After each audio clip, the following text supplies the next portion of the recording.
Hello everyone! Welcome back to another exciting episode of our campaign here in Alithia, here with the Blue Collar DM. We'll actually take the music down just a little bit so we can get on over to our players here. We have everyone here again. We got Jody, JD, Ben, and Ashley. As always, today, just a few announcements just to get through. There's going to be a dice giveaway at the break, so make sure you guys stick around for that. So you can get the secret code and enter that in the chat box for your chance to win. Also, we are actually on the verge of 1,000 subscribers on our YouTube channel, which is absolutely unreal. And as such, we're actually going to be doing a dice bag giveaway on the next, assuming we get to 1,000 subs by the next campaign stream. We're going to be doing a dice bag giveaway, and we're actually going to be giving away a dice bag courtesy from our friend Maddie by Madeline, who gave me a couple of awesome dice bags. So we're actually going to be giving away this awesome blue one with maybe some dice or something like that. So just as a way to say thank you to you guys. So we appreciate it. Also, in case you guys didn't see this on the Discord, our game actually that we stream here is now on podcast form. So you can actually listen to it on Spotify or Anchor. With more platforms to come, we actually have 4 episodes on there right now. And we're continuing to kind of keep getting them up there and stuff like that. So be on the lookout for that. But we should have them all uploaded by this Sunday. And you'll actually have this episode as well that we're actually airing right now. Will be uploaded on there on Sunday as well. Blech, good English. As a reminder, you can still use channel points and bits to have an impact on our dice rolls, so don't forget about that, guys. And with that, Ashley, you said you had a couple of announcements to discuss. Yeah, we have just a couple things. This week's episode of Interviewing With, that will be uploaded on Saturday. And I'll tell you who we're gonna be having here in just a minute. But October 6th, we've finally nailed down the date that we are going to be starting our Icewind Dale campaign. So I'm super excited. We're also going to be doing Damsels and Hags, which is going to be a podcast, female-based, talking about the community and just experiences and just chatting about some stuff. And then we also have our weekly DM Power Hour that we should be moving to Monday because scheduling got crazy and things. I just want to give a quick little shout out to our artist for Are You Sure You Want to Do That? Mary. She has amazing maps and they're on her Patreon, Foxy Maps, and you guys can check out that. And later I'll put up the information. But yeah, you can follow us on Are You Sure You Want to Do That? And Slade's Paradise on Twitch. We can keep up with everything. Nice. That's it. Awesome. All right. So with that being said, that is actually the end of our announcements here. So we can actually just dive right in. So let's actually get. Ooh. Last we left off, our group of adventurers had traveled to the town of Deer Meadow on their way to the city of Nulgrim in response to correspondence left for Shirley for your group to actually meet the Duke Dotrin Went, Shirley's father, on a matter of great importance to the Dukedom. On your way there, you guys stopped in Deer Meadow, and you were able to acquire some information about a manticore that happened to be residing in a cave not far from town. Before heading off to bed, a couple of you decided actually first to enjoy the sights of the town, one of you attending the performance of The Witch's Fortune at the Silverlight Theater in town. During the performance, one of the performers was murdered, and taking it upon yourselves, you all decided to investigate and figure out who done it. After some investigation and some very skilled interrogation tactics, you guys were able to discern who the murderer was, and it was actually one of the other female performers, and you had her taken into custody. Not before knocking her out in the process and causing a bit of a scene during her capture, but hey, you know, all different ways of doing things, right? After which you guys took rest and then went off to hunt down the manticore that you were employed to take out. You were instructed to take the head or the spines of this manticore as proof of in exchange for 150 gold pieces from an individual named Anon Kine, who divulged to you that she would be traveling to the city and would be residing in the Middle Nulgrim section should you accomplish your task. As such, after a fairly quick battle where you all defeated the manticore and her cub, you're able to harvest the portions you needed and also found a small little treasure trove of various coins and items, and then made your way back to Deer Meadow for the evening, residing in your rooms at the Dashing Deer Inn. And that's actually where we left off. So you guys are all rising now from an evening's rest, with which this time, Shirley, you were able to spend not only during the last session, but also spending some time with the broom itself. You were able to discern this function of this broom. It's actually a Broom of Flying, which, while ridden, will allow you to have a flying speed of 50 feet, And after saying the original command word of Rise in the tongue of Draconic, which Morharon was so willing to translate for you, you actually can now give it a new command word for whoever decides to write it. And with that said, what would you guys like to do? You guys are currently, like I said, rising from rest. I would like to take that broom. Yeah, I was gonna say if Timmy wants the broom, I'd Timmy the broom. I say it'd be very useful, especially to have some with his Wooden broom, right? capabilities. Yeah, it's wooden. All right, so I can use it. I can get rid of my staff and use that for my staff too. Right? I didn't even think about that. Sure. Same length. Our Jewish is now going to shake a broom at people that he doesn't like. Get off my lawn!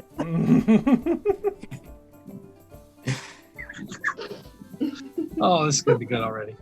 I can't wait to see this. This is All going to be right. amazing. Let me see. Can I see if I can transfer? Oh, gee, like this. Just gotta turn over, see if Maury's up. I am. Oh, morning, sunshine. How you doing today? I'm doing all right. That was a interesting talk we had last night. Yeah, it was. I feel a lot better. A lot, like I got that heaviness off my chest. I just feel like I got it completely off, and I feel better. Thanks for listening, Maury. Of course. You're really the first person that's cared about me even a little bit in a long time. So, I appreciate the other two fellas, and I'm sure I can, in time, trust them as well. But for now, let's keep that just between you and I. That's fine. I wasn't ready to tell them about all the fun stuff I got going on. And as I say that, I go and I summon my sword. This whole situation. I know we gotta figure that out, but I do have to tell you that's pretty cool every time you do it. I can't lie. I'm pretty cool by it. Like, it's pretty cool too, right? And she kind of just does it like, and she puts it back, and then she does it again. I love this, man. But seriously though, it's been a while since I cared about anybody, and if you screw me over, I'll try to kill you. That's all I'm saying. All right, enough sweet talking. Let's go wake up the boys and see if they want breakfast. Timmick is just gonna want milk. You know what? I got 10 gallons of it right here. Yum. Oh, it might be chunky by now. I do believe at some point too we got an odd jug in our inventory. Did we got that? We got the pure lycanthropy potions. Did we ever identify that or take the time to identify the odd jug? No, you did not. Yes. Okay. Where do we get the odd jug? I was gonna say, where did we get that? Oh, from the alchemist. Yeah. Yeah. Okay. So I'll say like that's what, because Shirley is he's an early riser. Like I imagine like most of the time he's probably up by like at least by the time the sun's up. So he's probably downstairs like outside fiddling with that just in case. Oh, dealing with the jug? Yeah, just like kind of like looking it over like at the card or whatever, just like if it's got like knobs or anything like that, like or markings, just kind of trying to read over them. Okay. What languages do you speak? I speak Oh, there we go. All of them. Every Common- language. Common, giant, and dwarvish. Common Giant Dwarvish.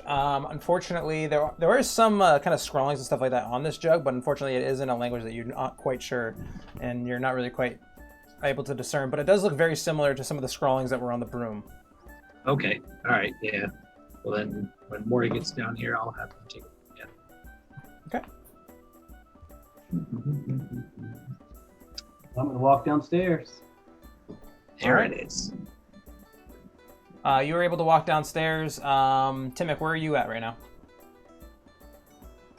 Juliet said she's gonna go wake us up for breakfast, so I'm with All right. them. All right, cool, awesome. So you guys all decide to start traveling down the stairs and get ready for breakfast. You guys actually do see Tormir and Fudge Fudge doing his job of keeping watch with his eyes closed, and Tormir going around kind of like making up a couple different dishes and stuff like that. And he's got like kind of like a little flat top kind of behind the bar there as he kind of makes some of the food there. And he kind of like, hey, greets you as you guys come down, and he prepares some food for you that you guys can have for the morning. Yeah, so you guys have a plate of food, and you guys are able to eat breakfast and go about your day. Morning, everybody. Good What are you morning. guys doing? There's a joke there. I'm just not finding it yet. With Maury and morning. I'll work on that.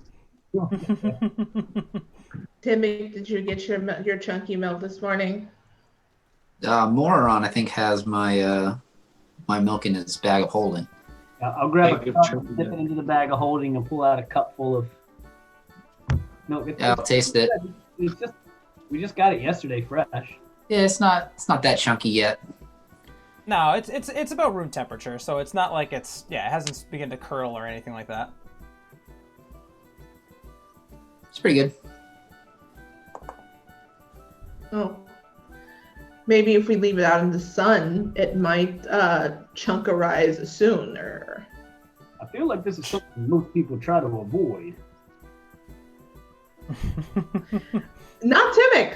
He enjoys it. Which I was gonna say, is that something? Is that a dwarf thing, or is that a Timmick thing? Just a Timmick thing. I figure since I'm going to be traveling, I'm not sure how far with you guys, potentially around the world. Might as well try the milk of the locals every stop we go to. I'll keep a journal of it. Maybe I'll write a milk memoir when I retire from the adventuring life. Oh, that hey, is a book I would read. My adventures in That is- lactation. I like it. Julia just puts both her hands together. So where are we heading to today, guys? After the fun experiences we've had here in Deer Meadow. Oh, it reminds me, I need to go pick up my dress after we're all done. I do believe it's about a 2-day ride, but we are headed home, for me at least. Okay. So I'll say I'll kind of pull out the letter and reread it. And it's pretty simple. It just says, request your presence at once, that sort of thing.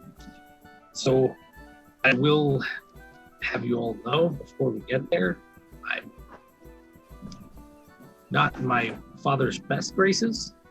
We had some words before I parted. So I'm not sure exactly what to expect. I mean, there will be the usual formalities, I'm sure, but I don't know what I'm going to be required to do, obviously. The three of you are not beholden to the same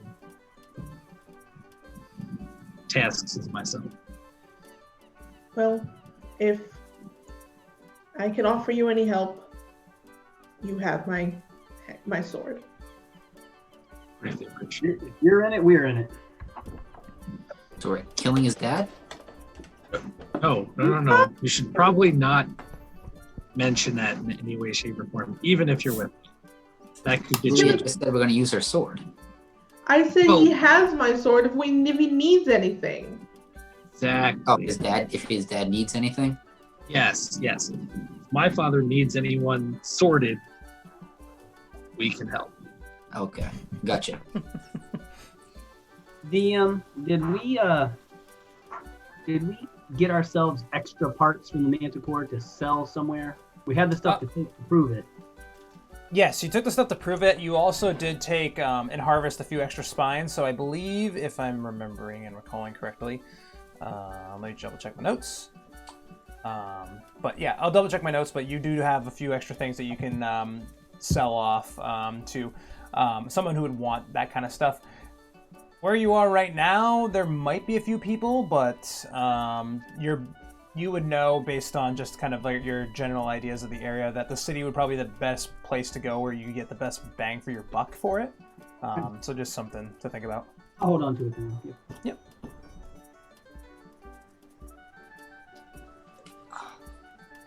So, are we ready to head out? I think Yeah, I want so. to try this broom. I'll say I'll ready the wagon and we'll be on our way.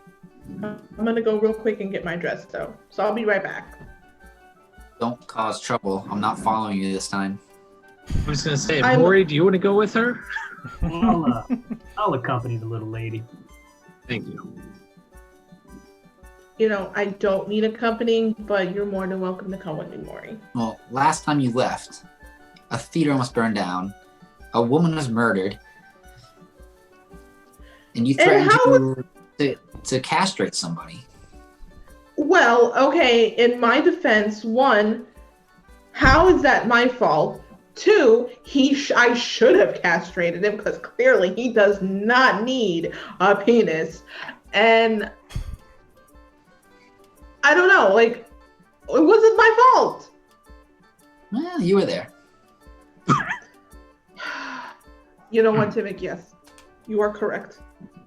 You are so right. My presence caused chaos. Now that she admits it. I've killed more things since I've met you, Juliet, than I had in my entire life. Well, then I just brought some fun into your life then. I guess. I live a simple life. Right. And look now, you're a part of an adventuring party. We're guess, killing yeah, things. I get to drink milk everywhere. Right. Exactly. get You wouldn't all be able of to this write your up- milk memoirs otherwise. Yeah. Exactly. I guess the plus side to it. Well, that's milk memoirs. You wouldn't be able to turn into a werewolf either, so that's pretty cool. Yeah. Yeah. That's very cool. I'm I not think that gonna would lie. scare a lot of people. Should I do it right here? No. Oh, Oh. that's right. Should I turn into a werewolf and fly on the broom? A Oh my witchy God, werewolf. Can you imagine? That would actually, Oh, I mean, Maybe later. Maybe on the way out of town. I was going to say, certainly if we run into any sort of trouble, that is exactly what you should do. If we find a bandit camp, I'm gonna fly my broom as a werewolf into that bandit camp. yes. They're just all And going to just leave immediately. Scare the They'll shit be out like, of them. Nope. Save that too in case Shirley's dad doesn't believe in our skill set. You can be like, well, check this out. I think that's a pretty That good. would be very impressive. Yeah. All right, let's go get this dress, little lady. Okay. Walk into the purple thread. yes, you are walking into the Purple Thread. As per usual, you were able to enter into this fairly small little establishment, but dresses stacked up like at least 15, 20 feet up in the air with that little like kind of hold system that connects to a ladder that kind of swings all the way around. You actually see Hilda, the little gnomish woman. She actually comes around the corner. She goes, "Oh, how do you do? I believe I do have that dress ready for you. just give me 1 second, and she kind of like trots back into the little back of the establishment, and she brings out this fairly large looking. It's not a gown per se, but it does kind of fit the description that you asked for. It kind of hugs and like accentuates the waistline a little bit, and then kind of flares out at the bottom.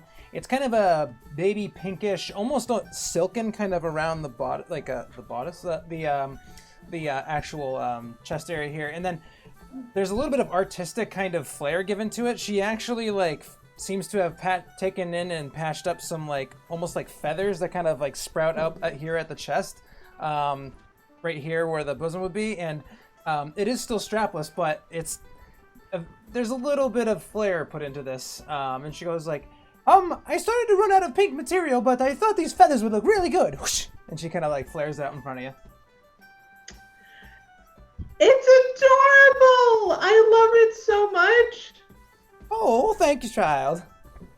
You did such a good job. Oh, okay, stop. You're embarrassing me. Okay.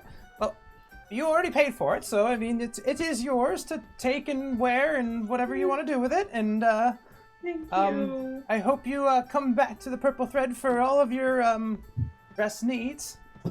Yep, I most definitely will. Thank you so much. Oh, you're very welcome. I'm gonna wave to her. I'm gonna walk out. I'm gonna turn to Maury. I didn't ask for feathers. What? Why would she put feathers on You this? just go in there and tell her to take the feathers off. No, that would be rude. She put so much hard work into it, but I mean, it feels like I look like a chicken.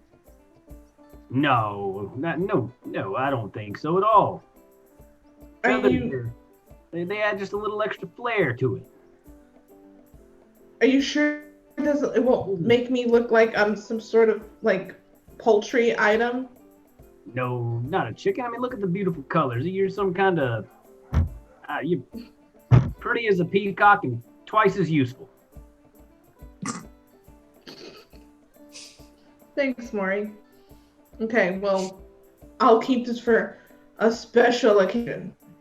I'm gonna put the dress away. I'll put it in the bag of holding with the other one we got.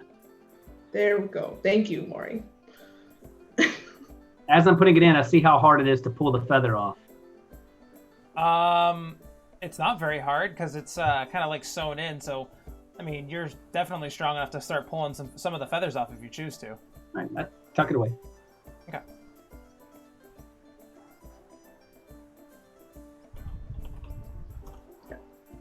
Get back to the group. Okay, you head back to the group.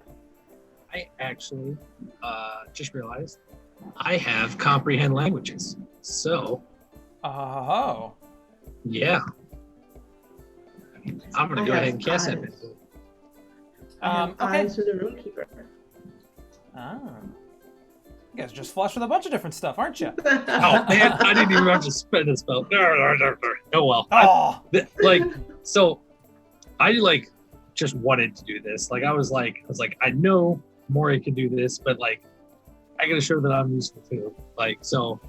As they're walking up, I'll do it. I'll kind of sit there and play a quick little tune on my horn, Mm-hmm. and then see sort of flash in his eyes, and then he'll go over and pick up the jug and kind of look over it. Okay. So cast and comprehend languages. You are able to read a bit of information on the jug. You are able to see that there, the text kind of, instead of you being able to necessarily read the text or being able to understand Draconic, it's almost as if the words kind of shift and morph back into Common, so a language that you can understand. And as you kind of look at it, the runes themselves appear to be some sort of conjuration style magics that seems as if they can produce some sort of a myriad of different substances, but you're still quite unsure exactly how to use it necessarily. And there's not anything written there that's very intuitive that would tell you exactly how to create so it's them. Basically just labels, one spout says X and one says Y, Exactly. It's almost like a grocery list with a bunch of different amounts, but it doesn't actually tell you how to produce it. Okay. Yeah, then I'd hand it, or like kind of tell, like, because Maury and Juliet are the ones who were like, well, I was gonna say Timmy knows something too, so I'd kind of explain to him like, this can produce various components. I'm not sure exactly how, but I can read what it says now, and these are all different like labels if you will observe. Can I take a look at and see if I recognize any of them? Any of the components? Okay, the labels or anything? Yeah, you can see, and Shirley, you can actually read that they actually say acid, poison, beer, honey, mayonnaise. Like, there's an entire list of things, but there's a list of just different substances, but you're still like, it doesn't say like, you need to do this in order to make this work. Okay. Is there one that says milk? There is not one that says milk, unfortunately, no. I'm sorry, Timmick. I'm so sorry. But there is one that says oil, vinegar, water, salt water, and wine on it. Ooh, the wine. That's cool. That's very cool. All right. Now that that's taken care of. Ready to leave? I was gonna say, yeah. Like, so are they just like corked, like the little nozzles or whatever, or they have like little twists? No, it's kind of like just like little runes that like there's like a symbol for each one, and like I said, the runes almost transform as you look at them, and they just like dot all the way around this jug. It's a fairly large jug, but it appears to just be empty when you look inside of it. It's almost like looks like almost like a big picture to an extent. Okay, very cool. All right, away we go. Let's see.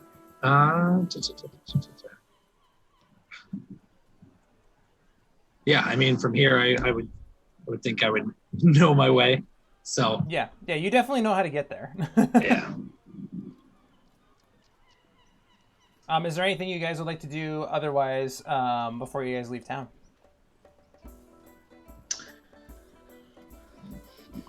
I'm good if everyone else is.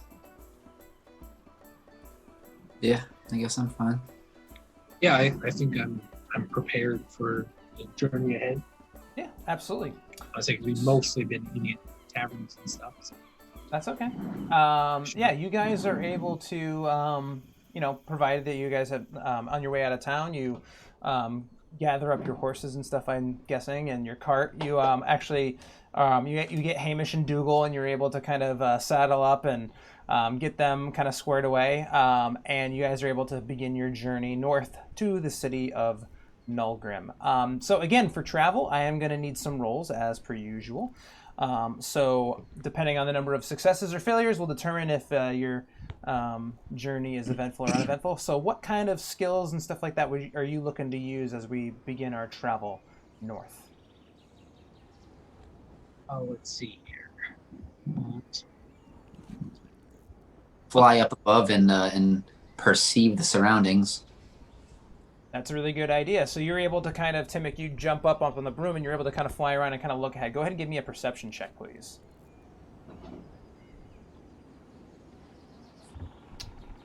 Awesome. With a 16, you were able to kind of keep an eye out on everything. You do at one point see a couple of different kind of animals and small game and deer and stuff like that as you're traveling north, but it doesn't seem like there's anything in the immediate vicinity as you're traveling, keeping an eye out on the current surroundings, and that is a success. I will try to take care of the horses as we go along. Okay. They're doing okay. Yeah. Is there anything specific you're trying to do? Just keep their spirits up, as a kind of little pat on the butt as we walk along, and maybe try to find some food off to the side to feed them, but more just making sure the animals themselves are happy. Okay. Go ahead and give me an animal handling check. With a natural 20, you were able to notice that there's actually a couple of wounds that you can see on Hamish's, like just under his forearm, almost like as if he like laid on something that he got cut on. He's not really, but you're able to kind of see that and bandage it up and make sure that he's going to be okay. And you actually take care of him, and it's a good thing because it would have slowed your progress if you hadn't, and that is another success.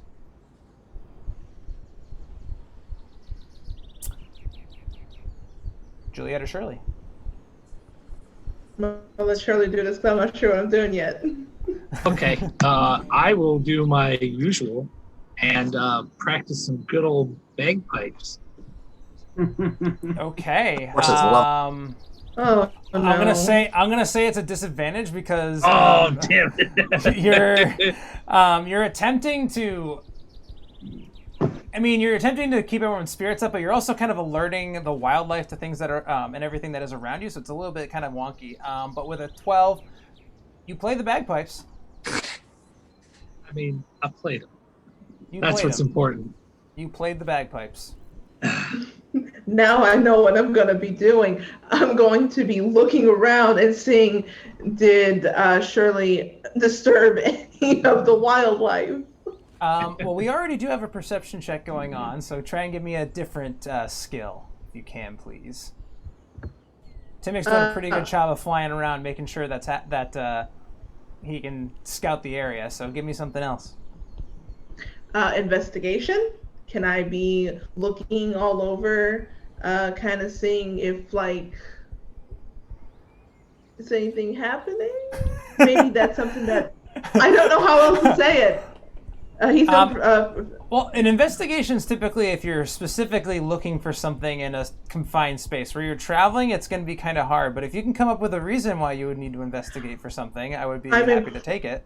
I'm incredibly paranoid because every time he brings out those bagpipes, something would normally happen back in the day.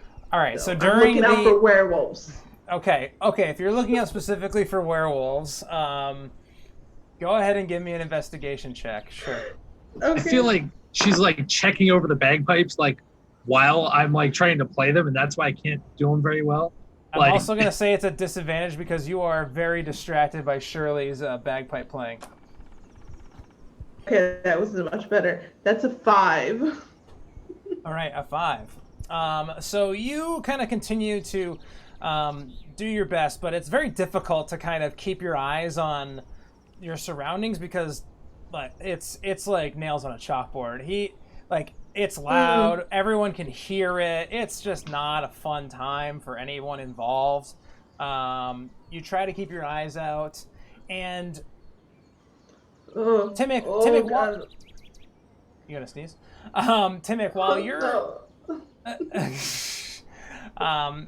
Timmick, while you're kind of flying overhead, you are actually able to notice there's a little bit of movement in some of the trees off to the right side, about probably like 25 yards off.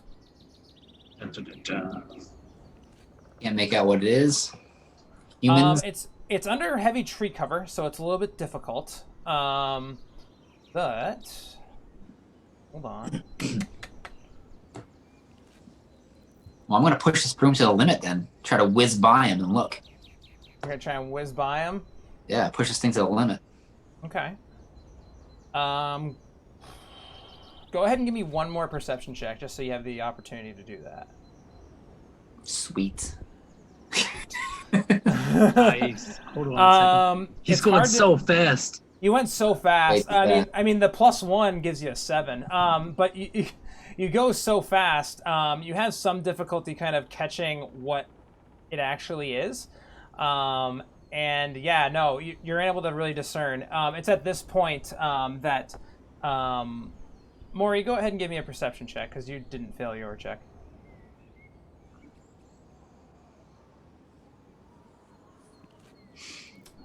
Maury, you are able to kind of you're able to discern as you're kind of traveling.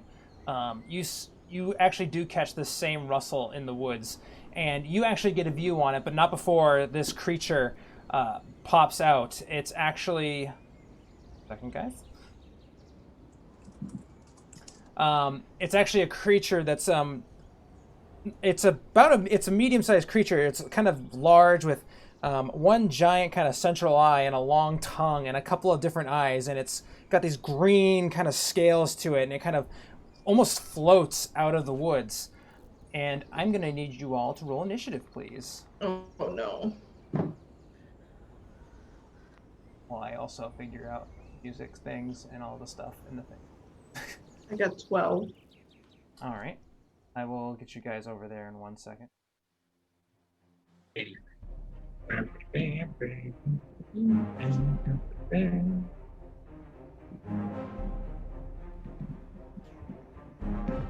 said you had a 12?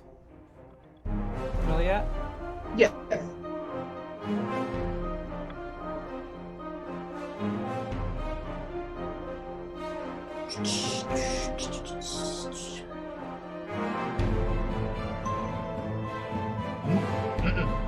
Awesome. Spectator. So while I was flying that broom around, I was trying to test like how high and stuff I could go. What are the limits on that thing? You are able to. So you're able to fly wherever you want. There is no actual limitation to like how high up in the ground you can go and stuff like that. I'm fixing it because it's actually showing the map as it's not daylight, but it is daylight. So you can fly up wherever you want. And actually, Timmick, you're kind of over in this area, about I would say 30 feet off the ground, over in this direction over here. Where the rest of you are all kind of like hanging out over here in the middle of the screen, we'll call it, just to make our lives easier. And I should probably make sure that the stream can actually see what the heck I'm talking about. Haha. And you actually see this creature kind of sprout out from the darkness. And luckily for you, Timmick, because you are flying up on the broom, you actually get to go first. What would you like to do? I will cast Thunderwave at it. We will cast Thunderwave at it. All right. What does Thunderwave do, sir? It's making me, like, so it's gonna. box All right. them. Okay. So on a failed save, 2d8 thunder damage, and it's pushed 10 feet away from you. Okay. So it is going to go ahead and make a Constitution saving throw. And that is going to be an 8, which I believe fails. Yep. So it's gonna take the damage. And it looks like there's a lot going on here. So 10 points of damage. Okay. And I think it gets pushed too. Yes, it gets pushed 10 feet away from me. So we'll say up here. And that is louder than Shirley's bagpipes. It is definitely louder than Shirley's bagpipes. Heard 300 feet away in all directions. Yes. Awesome. Good turn. And I will, I'll move over. I have 50 feet of movement now? Yes, that's correct. You have 50 feet of movement, so you can move all the way the heck over there. I'm going to do that. All right. All right. Absolutely. That's going to bring us to Juliet. Juliet, what do you do? Okay. Well, one, I'm going to summon my sword, of course. Okay. And I'm going to cast Hex Blade Curse on it. Okay. So I'm going to let you do that stuff since I've got to put the marker on it, so that's fine. And is any way I can is anybody up with it where I can flank one or no? Or not yet? No, there's no one next to him at all. He's actually kind of floating around by himself right now. Okay. Then I'm just gonna hit. If I can get up there, that is. You can get approximately. You can get right up to it, if you'd like. Okay. If you want to get right in its face. Yeah, that's fine. I'll get up in his face and I'm gonna hit him. All right, go ahead and roll for an attack. Okay. And can you just do the damage for me? I can. Okay. That's a 21 to hit. 21 does hit. Okay. So that's gonna be 1d8 plus 4, and then whatever the Hex Blade Curse gives me. All right. That 1d8 plus 4, and then I believe Hex Blade's Curse. You are gonna have to remind me. I believe it's charisma. Yeah, it's your charisma modifier, and your charisma modifier is 4. So, so that's 3 plus 4 plus your Hex Blade Curse. So that's going to be 11 points of damage. Cool. Gonna run up there, summon my sword, and just lash at this thing. Yeah, awesome. That's my go. All right, that's your go. All right, that's going to bring us to Morharon. I will use my action to cast Protection from Good and Evil. Okay. And then I'm going to run up here. And I just want to look around and see if I see any more of these, if I can do that. If you can see what? Any more of these things? Go ahead and give me another perception check, please.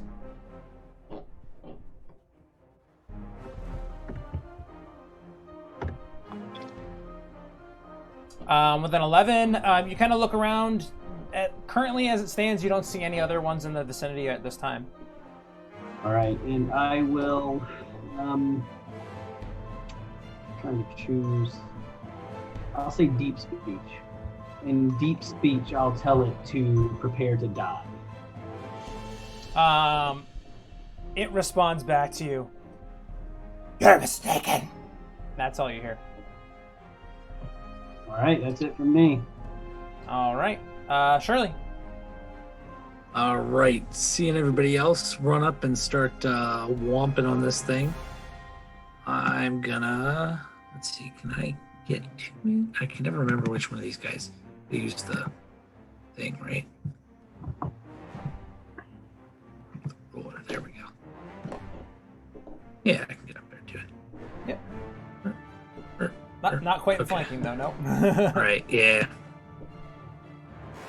Oh, I gotta switch back.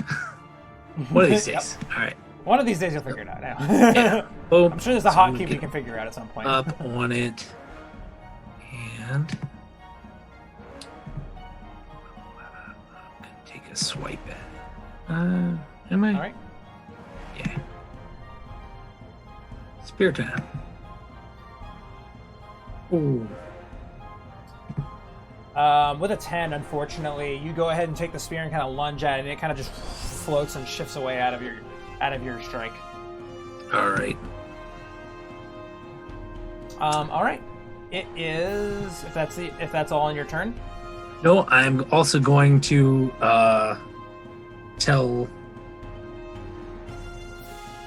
Juliet to show me how it's done and give her a D6 Bardic Inspiration. Awesome. All right, I Julia, feel you can inspired. Yep, you can take that Bardic Inspiration dice. All right, that brings us to the creature's turn. The creature, unfortunately, Morharon, because you did not roll high enough, you actually now can see another one of these creatures actually coming out of the woods over here on this side. Down at the bottom of the screen. But that's all I can do on its turn. This one that you guys are all attacking is going to first... it's going to attack you, Juliet, because you're the one that kind of came up and slashed it. And it's going to go ahead and use its Confusion Ray. So I'm going to need a Wisdom saving throw from you, Juliet. Cool. I'm super wise. I X'd off my character sheet for a second. Okay. Let me see what my bonuses is. Saving throw or just? It's a saving throw. Okay. Does an 8 pass? Ooh. No, an 8 does not pass, and you are subject to its confusion. So, on your turn, we'll see what happens. Which, by the way, it is Timic's turn. Get him, Timic. I will fly down to the bottom guy while pulling my staff out and bonus action shillelagh onto it, and then I will attack that All right, go ahead and attack. That guy. All right. Nice. Let's see. I just roll a d20, right? Yep, d20 plus your spell attack modifier. So much easier. And Juliet, your saving throw is actually a 9, but unfortunately that did not help you. Oh. Because it said it was +3. 14's gonna hit. And for 5 points of damage. Awesome. You kind of come down, I guess, staff in hand, and you just kind of whack, bash it upside the head, and you're almost poking it in the eye, but it just kind of shakes it off. Anything else in your turn, Timic? That is it. All right, brings us to Juliet. Okay. Juliet, on your turn, fun stuff happens. Of course. You cannot move. You cannot take reactions. And I am gonna need you to roll a weapon attack at Shirley. No! No, not like that. No! Oh, thank God! That's a nat 1. Oh. Oh, thank you! Yes! So your eyes glaze over, and you actually can see the red of her eyes almost just kind of turns white, and she kind of turns to you, Timic, smiling, and goes in to slash out at you. But you luckily kind of see it coming. You're like, whoop, whoop, whoop, whoop, and you're able to kind of avoid the attack. I've never been so happy to have a nat 1 in my life. Right? I think it's the most excited anybody's ever been for that. All right. Ending your turn, Maury. What do you do? Step around to here. All right, we start going at this guy. So I'm gonna hit him with my maul.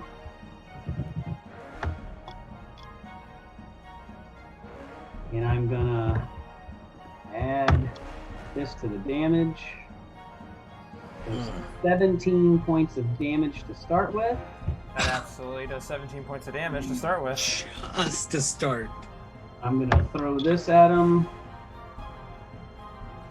So Unfortunately, a 9 does not hit. I'm gonna add. Did you have flanking? Adding nope, he's not flanking. Oh wait, no, he is flanking. You're right. So 23 does hit. So, but so no, for- because I'm at disadvantage for throwing, so it's still. Oh yeah, so it's still 9. Yeah, so you still do miss. The 2 makes an 11, which also misses as well. All right, and the first hit was with booming blade, as it will always be. Mm-hmm.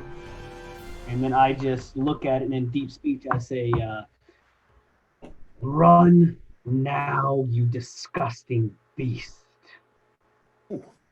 And I just everybody who can see me can see that I am just shaking with anger. You kind of see it, kind of look at you, smiling, almost like take its tongue and lick its eyeball. Listen here, you chameleon. And that's it for me. All right. Brings us to Shirley. Shirley, you just have one of your comrades attack you. What do you do? Kill it. Yes. I was going to say, I am going to...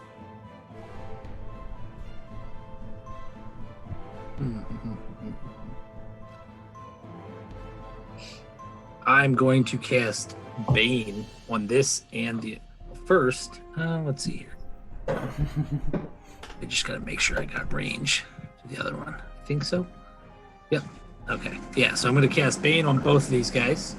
Okay. So they need to make me a charisma saving throw. Okay, charisma saving throw. First one was a natural 1. Nice. And then the second one. Oops, sorry. That's okay. Oh crap! Now I'm confused of myself. You saving cast throw. confusion on yourself. I know I did. And the next one actually rolls a 6, so it is also baned. Correct.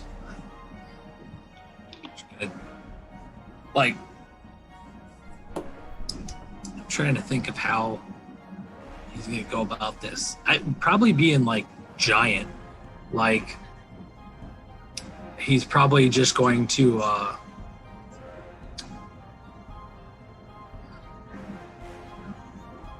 trying to think. Like I think it would be like he would like whisper, like to like to be the spectator. Like he would whisper something at it, and then like hold up his spear, and there'd just be like this like real bright light that like kind of like shines on the tip of it.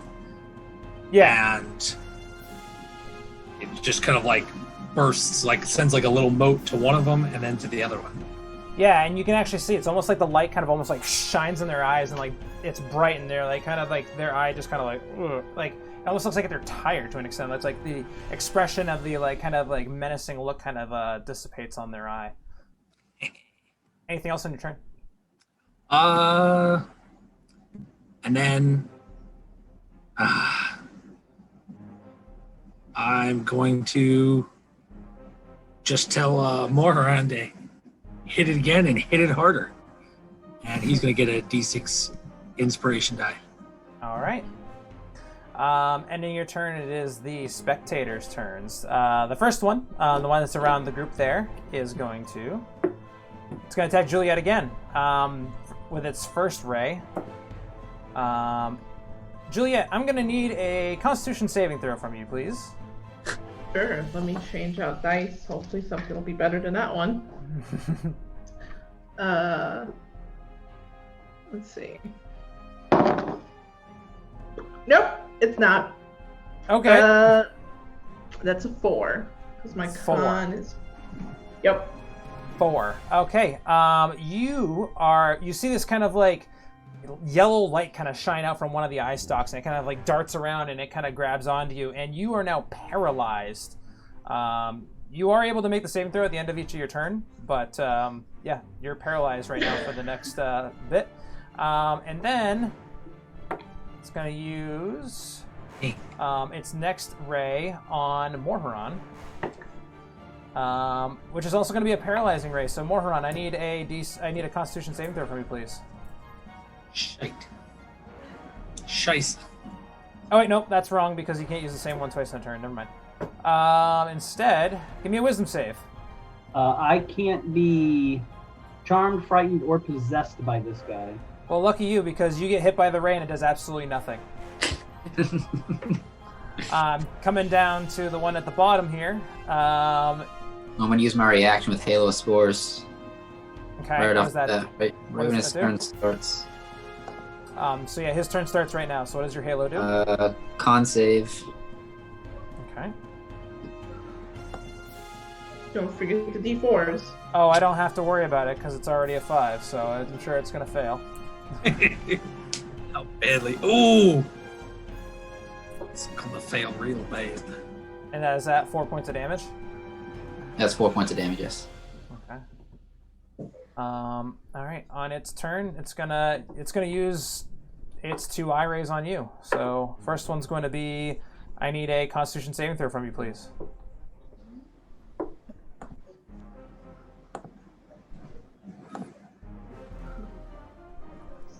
Okay, you are paralyzed as well. Again, you can make your saving throw again at the end of each of your turns, and then it's gonna. I mean, it's gonna give me a Wisdom save as well. Not that it won't really matter actually, so don't even worry about it, because you won't be able to do anything on your turn anyway. All right. So, Timmick, you're paralyzed, so go ahead and give me another Constitution saving throw to see if you can shake off the paralysis. Like a full body paralysis? Yep. What is it? Constitution save? Mm-hmm.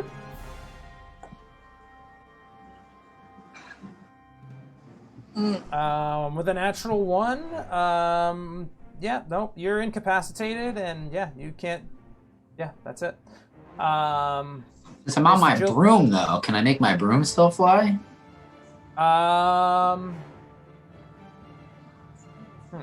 Good point. I'm just gonna say no, just because not to set a precedent, but I'm just gonna say no, just because if things like then it'll be like, oh, because I'm on my broom, nothing affects me.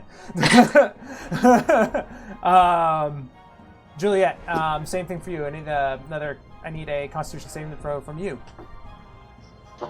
Okay. Right, that's better. Let me just double check my con. Okay. Let's see. You do have a Bardic Inspiration dice still, if I'm not mistaken. I have a 16, so does that work? Yep, 16 does work without having to use the inspiration. So you are able to fight off the paralysis, and you will be able to do something on your next turn. Brings us to Maury. Right, I'm just gonna swing away at this guy again. All right, go for it. Much most malice.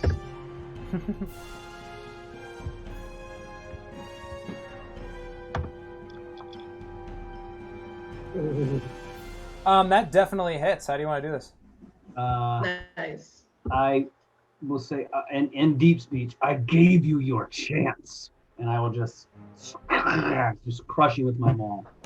All right, and you're able to do that. You kind of come down. You're able to almost like crush it right on the top of its eye, and you kind of like see, like almost like I guess you could call it a skull cavity, kind of like implode, and like kind of like you smash in, and so this black ichor kind of like squirts out of the eyeball and kind of sprays everybody in the vicinity. And this creature is no more. And I will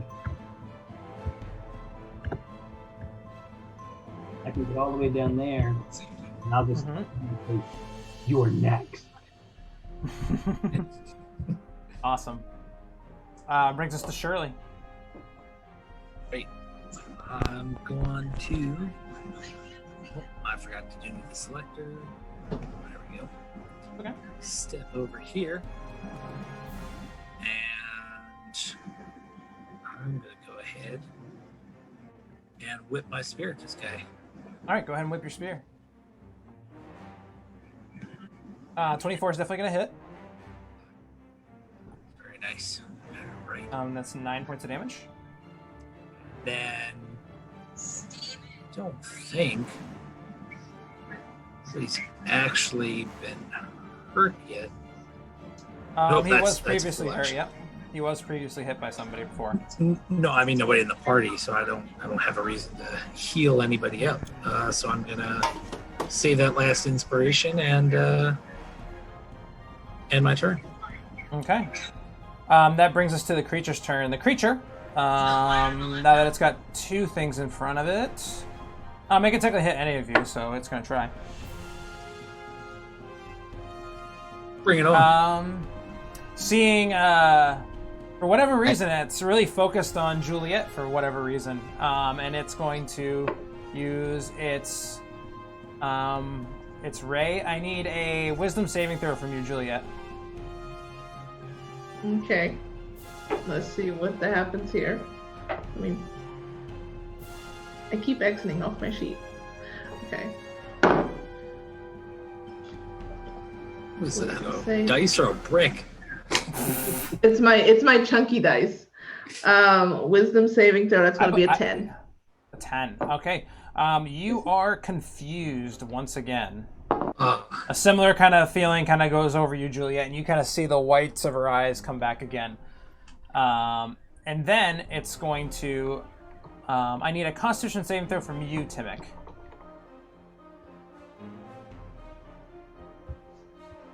You're kind of just like sitting there on your broom, like unable to move. With a 21, you succeed, but you do still take half damage. And it kind of, you see this like kind of black necrotic energy just kind of like spiral out of it and shoot at you. Come on, do the things. Can my spores still attack even if I'm paralyzed? My reaction? I believe with paralyzation you cannot use a reaction because you're incapacitated. Yeah, that makes sense. My spores are paralyzed too? Incapacitated creature can't take actions or reactions.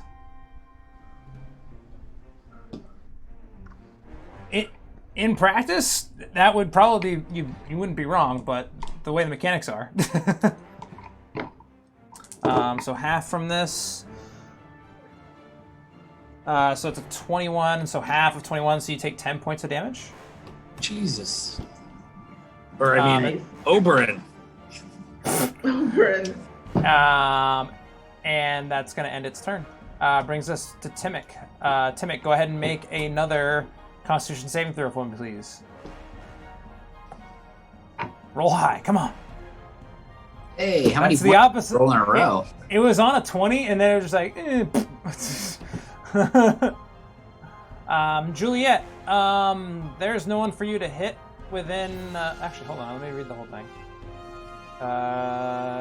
Use its action to make a melee or ranged attack. You don't have like a thing to throw or anything like that, do you? So, you're no longer confused, but you don't do anything on your turn.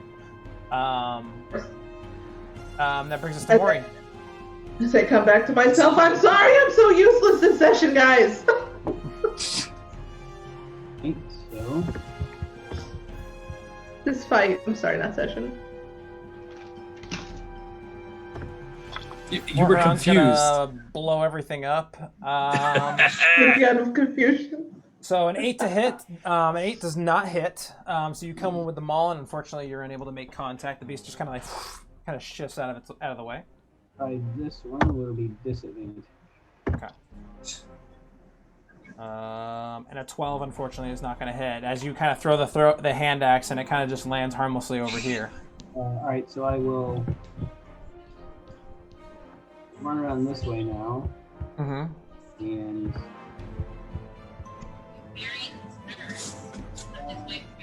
maybe it can move right now. You're not going to do anything right now? Okay. That's maybe it can move this now. Okay. That's going to bring us to Shirley. So now, is my spear stuck in it, or is it like? It's stuck in it. It's over here. All right. You don't have a spear returning, unfortunately. No, that's okay. That's where I wanted it. So guess what?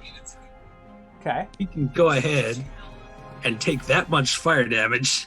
So con save. Let's see. Well, he fails, so he's going to take full damage. So that's 9 points of fire damage as the spear heats and kind of like you kind of see him like start to panic a little bit as the wound just starts to kind of like almost catch on fire on the side of him. Heck yeah. All right, ending your turn So he has to like pull that out of him. with an eye ray somehow or a stock. That Yeah, it's gonna be difficult to do. is concentration. So. Yeah. All right, it's kind of in a bind here, so it is going to Then use one of its rays on you, Morharan. I'm gonna need a Constitution saving throw from you, Mori.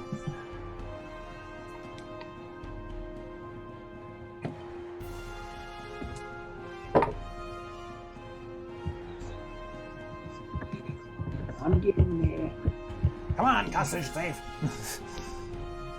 Yeah, that succeeds. So you take half of 21 damage, so that's 10 points of damage. that's a big ouchie. And then it's going to use... I will use my Vengeful Assault on it. Okay. Does that only work if they use a melee attack, or does it matter? If you take damage from a creature within range. Okay. Nice. 20 hits for 8 points of damage. It's looking very hurt. And then it shoots another kind of like ray. One that you've seen kind of fired at Juliet a few times. I'm going to need a wisdom saving throw from you as well, Maury. And it's not trying to charm, frighten, or possess me? Nope. Right, so wisdom, you say? Yes. Oh, you got this. You got this. Yeah, it is. Yeah, you got this. The ray hits you and you just kind of like, you feel it trying to like invade your mind and you just kind of shake it off. Good job. Brings us back up to Timic. Timic, Constitution saving throw. Yeah, there it is. Yeah. All right. There we go. You are no longer paralyzed. Juliet. Okay. Which is... Am I no longer confused? You were no longer confused after your last turn. Okay. Can I get up to this creature and can I flank with it with Mori? You cannot because Timic is in the way. You can go next to it though. Okay. Then you know what I'm gonna do? I am going to catch Witch Bolt on it. Okay, so you're not going to enter its range then. You're just going to cast Witch Bolt on it. Yeah, I'm just gonna cast some Witch Bolt on it. All right, go ahead and roll for your Witch Bolt. Okay. Let's see. Let me see my spell attack bonuses. Should be a +6, I think. Yes, it is. Okay. Okay, that is a 14 hit. That just barely hits. Oof. Cool. Nice. Let's see.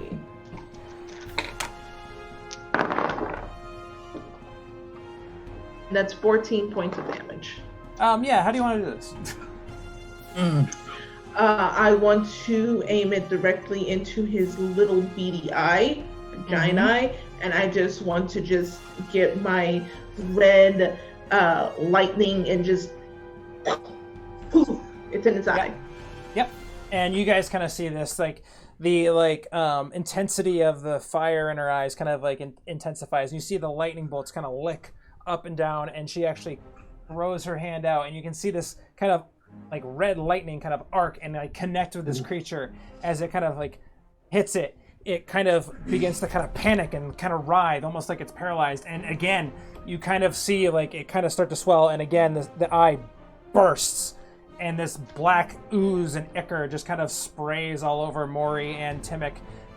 Which, Timic, you're having a bad day. You got frozen, and then all of a sudden this thing just exploded all over you now.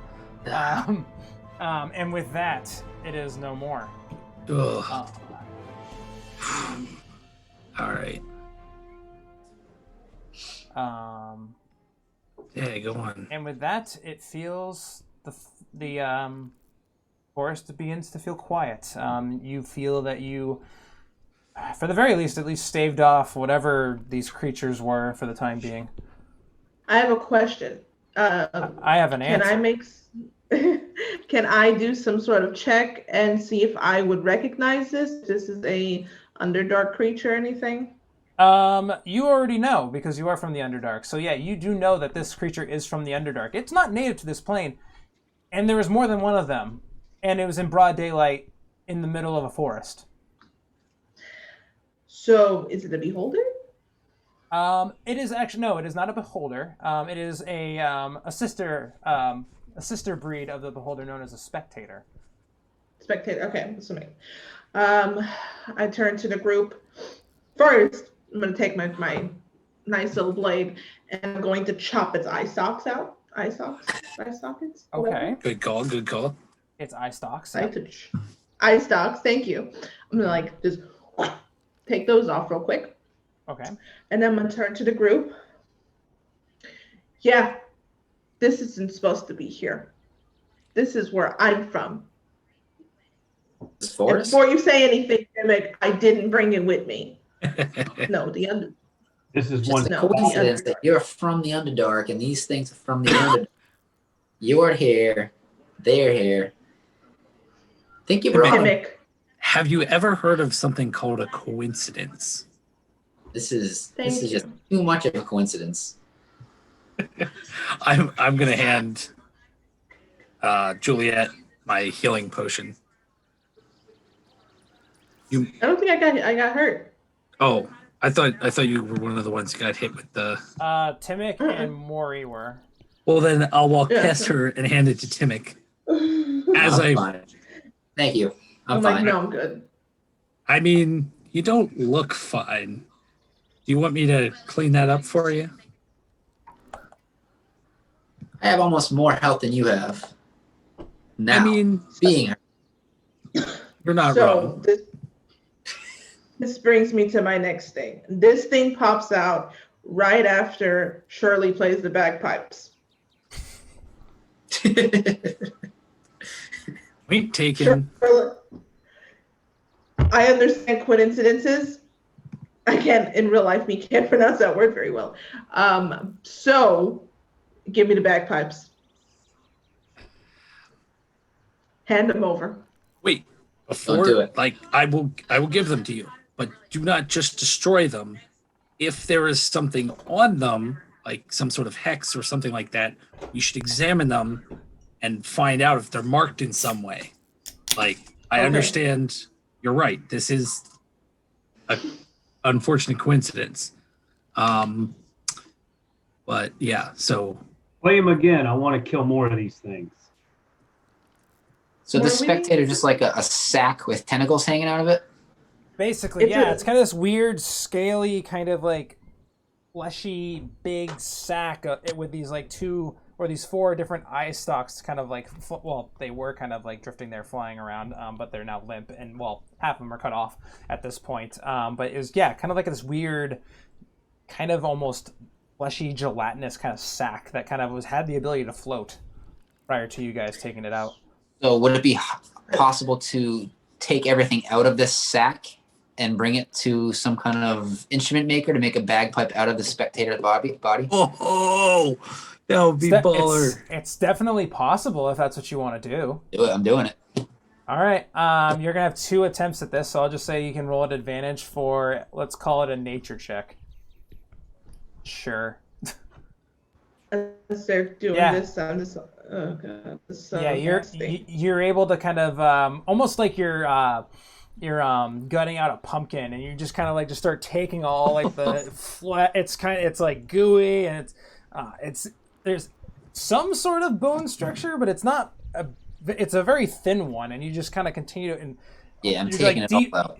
You're taking all the pulp out of this spectator's body, and you're able to take it, and the eye, the like main eye itself, like it burst, but like the kind of like the, I guess you call it the cornea or whatever, it's still like, it's like it burst, but it's not like completely like blown out. Like you're able to kind of still be able to tell what this creature used to be. Great. But yeah, sure. you're able to. Who made your instruments? Are they from Nulgrim? Yeah, I mean, I would have gotten these all before leaving home. All right, we're gonna get some new bagpipes. Somebody doesn't like you back home. I'm starting to wonder that, and I'll hand my current set of bagpipes over. Play them again.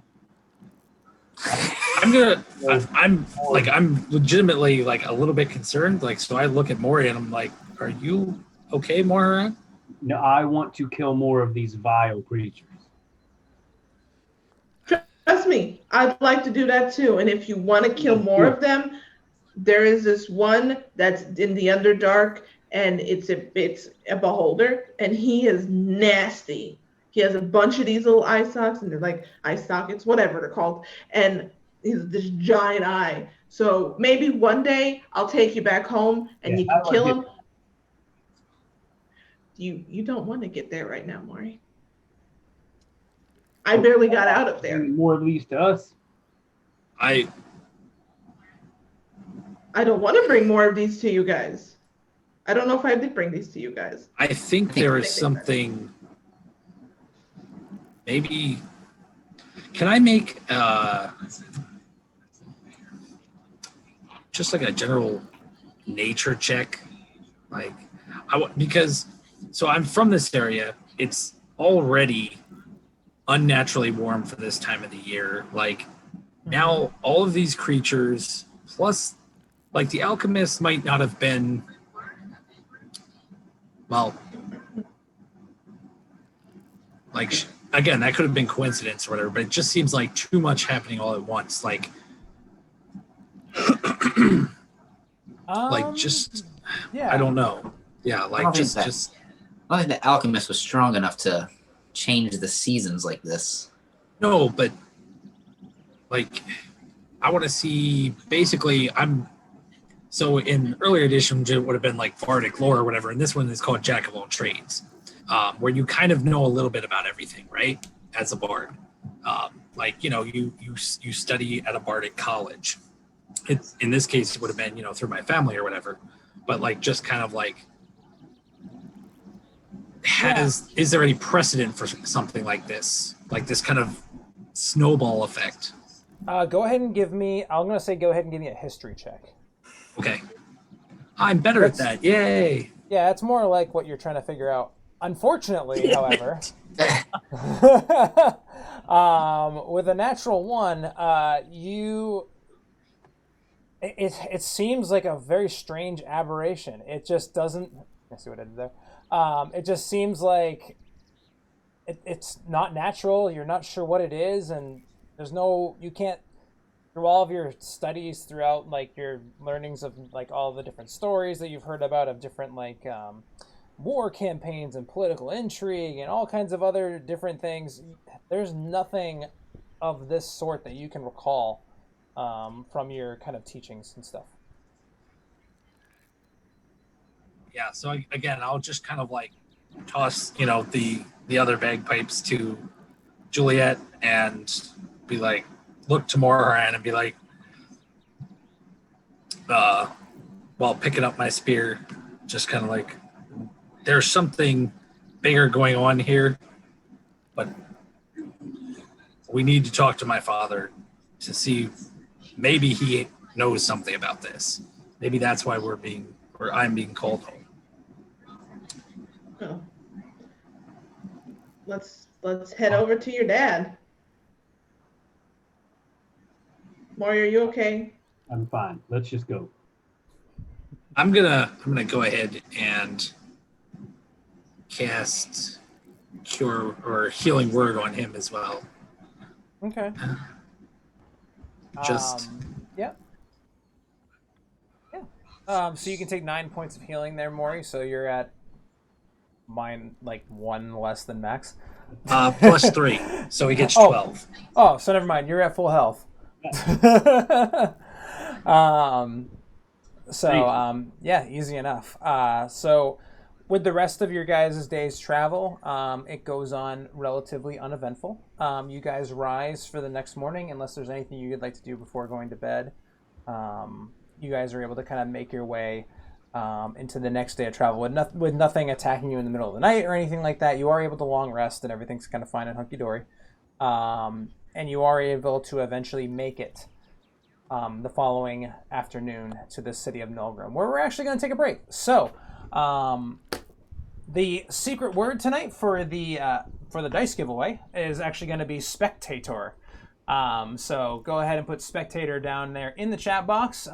We will actually come back and we will award someone with a free set of dice. So we'll see you after that, and we'll be right back. Bye, guys.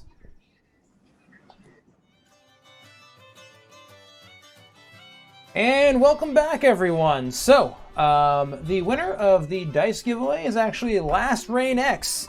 That's right, Last Rain X. You are the winner of the dice giveaway, so check your direct messages for a message from myself, and we will get those dice out to you very shortly. All right, so, like I said, you guys, after making your ways over to... on your last day of travel to Nulgrim, you actually are able to arrive at this very large... Let me just change the music because it's a little bit... Actually, no, it's exactly the music I want, but I gotta make it a little lower.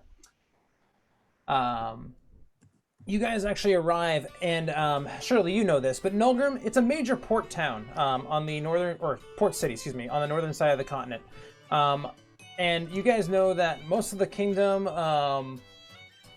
rule of any township north of the Emerald Wood is basically done by Nulgrim. They basically kind of have purview over the lands up here north of the woods, with most of its resources being provided to it via a trade route between the city, the capital city of Theoba. And you also, as you kind of arrive here, you see a number of different people kind of milling about.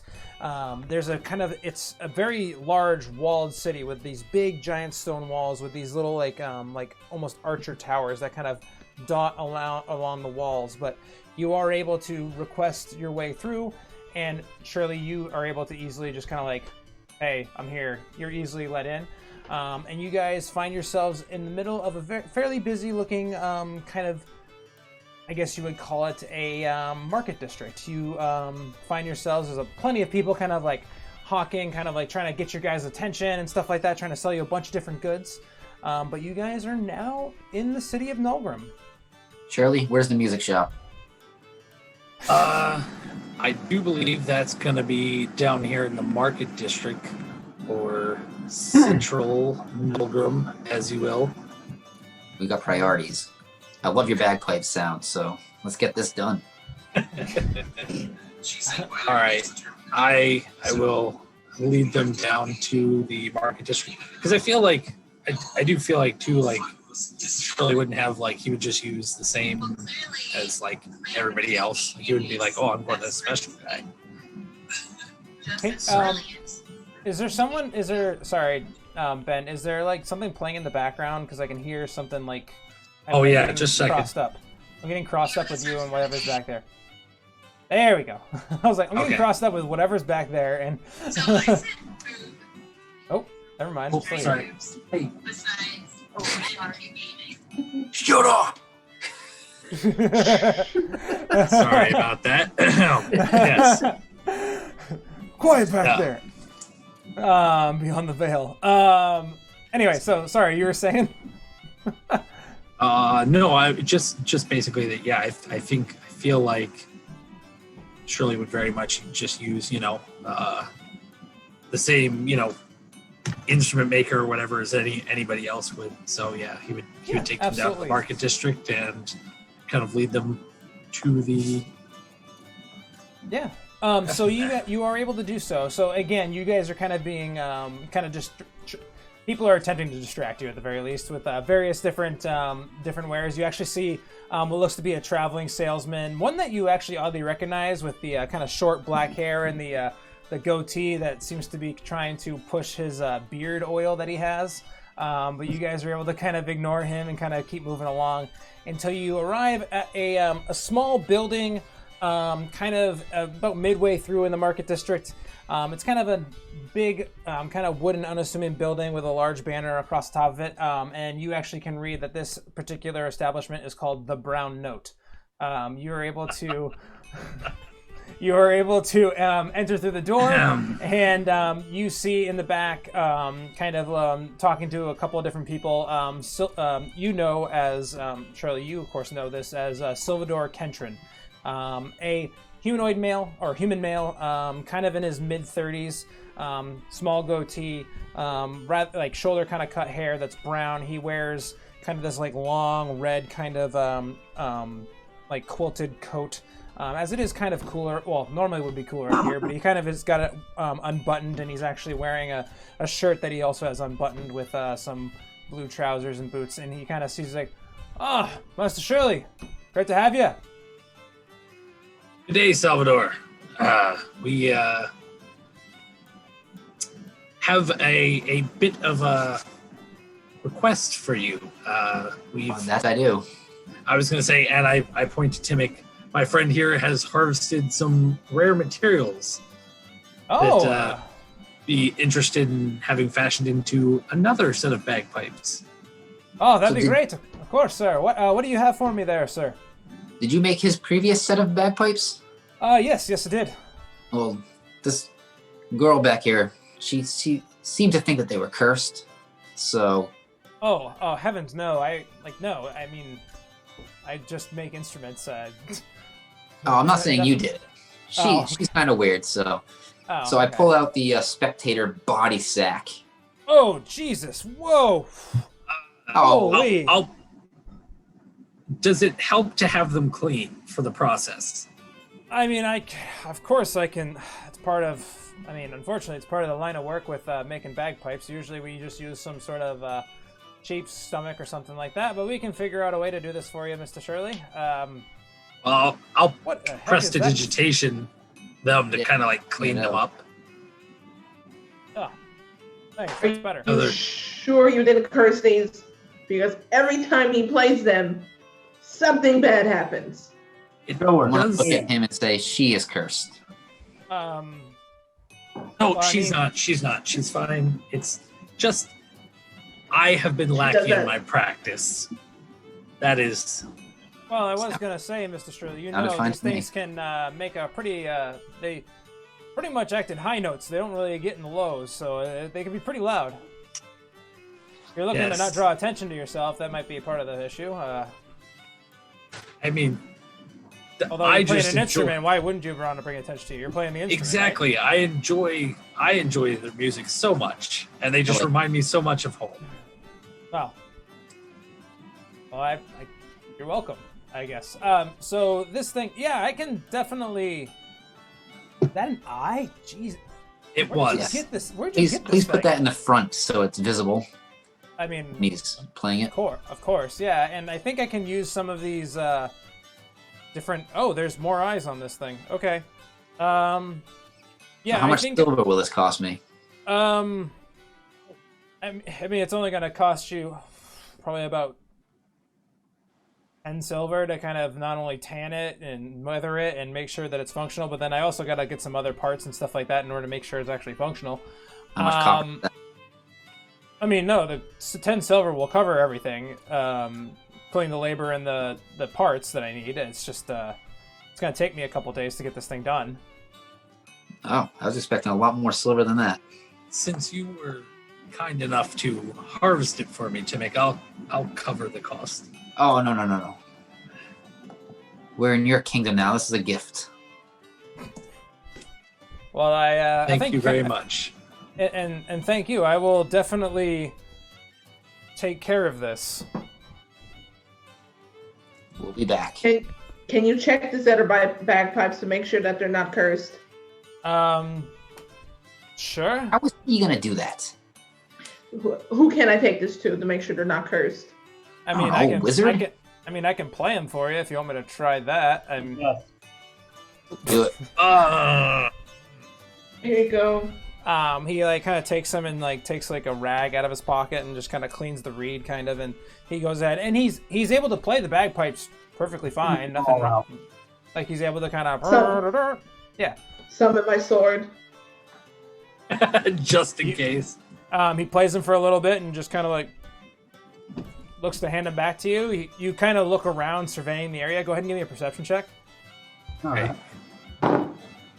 Yeah, That like Shirley is definitely like 16 plus 3, I think, is my perception. Okay. I mean, it's you, the other couple patrons that are inside the establishment, and that's it. I look out the window. There's nothing. There's no. There's not like a froghemoth barreling down the streets or anything like that. You guys, I look up in the sky. There's no rock flying over the sky or anything like that. You see Ho-Oh from Pokemon fly over the sky, and you almost get lost in the wonder of it as it flies into a rainbow. But no, there's no danger here. Surely it is just my lack of practice.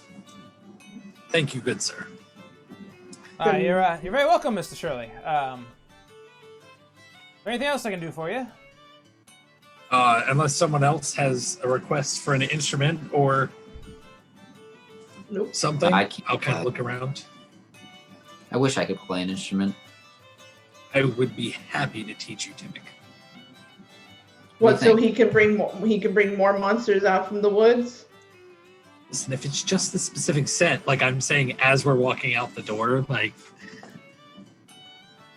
then it'll be fine. I don't have to teach him to play the bagpipes. I can teach him. I know how to play a trumpet. I know how to play a drum. Simple things. What does he have for brass? I don't know how to play a flute. Something nice and loud. For brass instruments? Like a tuba? He doesn't have, okay, so he doesn't have like a tuba, but he does have a couple, he's got like a couple of different wooden, almost like flutes. He's got one that's, it almost looks like kind of almost like a weird kind of like triangle with different size little like, it's a pan flute.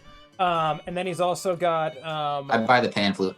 Okay, it's 5 copper for the pan flute. Like, so wheat. It's a mundane pan flute. Nice. Sweet. Does it have a rope around it so I can wear it around my neck? Yeah, absolutely. Perfect. And if you want, Dale can try to play it. Nah, I don't want him. Him and Dale are gonna have contests now. Yep. Who makes prettier music? And with that, you guys are able to leave the establishment. Again, very busy streets. People kind of running around, and it's a very busy kind of market district. You see a number of different folks kind of milling in and around. So I just want to kind of like just stop for a second, like, or like maybe even as like, because I want to kind of lead everybody towards the middle district. We can talk to Anon since I didn't really announce that I'm home yet. I want to talk to her first. Okay. And just kind of like get I don't know, like a feel for how things, like, does anybody seem to be like out of sorts, or is it just business as usual? Like, just kind of listening, watching as I'm like walking down the street. Yeah, go ahead and give me an insight check. Sure. With a 15, for the most part, everyone, it seems like everybody's business as usual. There's, you kind of see some of, I guess you would call them fishermen, kind of like coming in with a day's haul from, wheeling them over from the docks to the market district. You see a number of different individuals kind of like pushing some of their fruits and vegetables. You actually see a farm stand. You actually see what looks to be a cobbler kind of working. You also see a butchery. You see a number of different and you also see a bakery, actually. You see a number of different kind of establishments here, all kind of going about their normal business. There's a couple blacksmithies. There's a couple other traders and stuff like that. That it would appear, at least for the time being, that, or for what, like, I know you're looking to see if anyone's acting not normal, but everyone's acting normal for the most part. Okay, all right, yeah. So nobody seems to be like nervous or kind of like, everybody's just doing their thing. Okay, all right, yeah. Nobody's like running from street to street. Gotcha. Okay. Is there any, I mean, there's kids running around if that's what you. Yeah, no, I know. I'm not. Is there anywhere around that I see might possibly be interested in buying our extra manticore? Oh yeah. Say it again. The manticore spikes that we have. Is there somewhere that looks like they might buy that? Okay. You kind of, after looking around, you find an establishment that it's hard to really, you guess by the name that it might be something worth trying to test out. You come up to a store that's got like what looks to be a large potion bottle on the front on a sign that's kind of swinging in front, called the Majestic Hippogriff. You go ahead and enter in, and you actually see there's a human male in there kind of milling about with a couple of different customers. He's got a number of different kind of potion bottles kind of like sitting on the back wall. He's kind of a larger gentleman with kind of darker skin, dark brown hair, a mustache that comes down here, and I don't know what you call this, like Fu Manchu or something like that, where it kind of comes down here as well. He's dressed in kind of these almost like very fine looking kind of like a silken shirt with like gold trim on it, and some like striped pantaloons, and he looks like he's doing pretty well for himself. He goes, can I help you? Yes, sir. I'm looking to sell some of these. And I pull them out and show them to him. Oh, hot damn! Where did you get your hands on some of that? A manticore. Well, yeah. I wait. You're telling me you killed this thing? Yeah, we killed it. Oh, yeah. That makes more sense. I mean, yeah, I could definitely use it if you're looking to sell. Yeah. What are you looking to pay?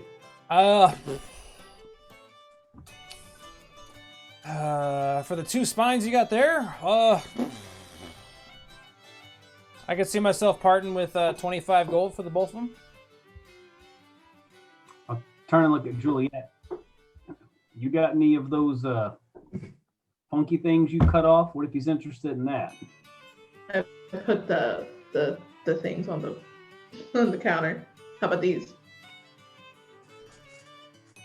What about the corpse of the baby manticore?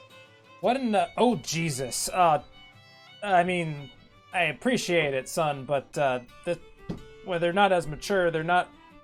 The barbs in them aren't really... I can't really harvest anything from this, unfortunately, but... He killed the baby. Okay. I'll kind of like eyeball Timic, like...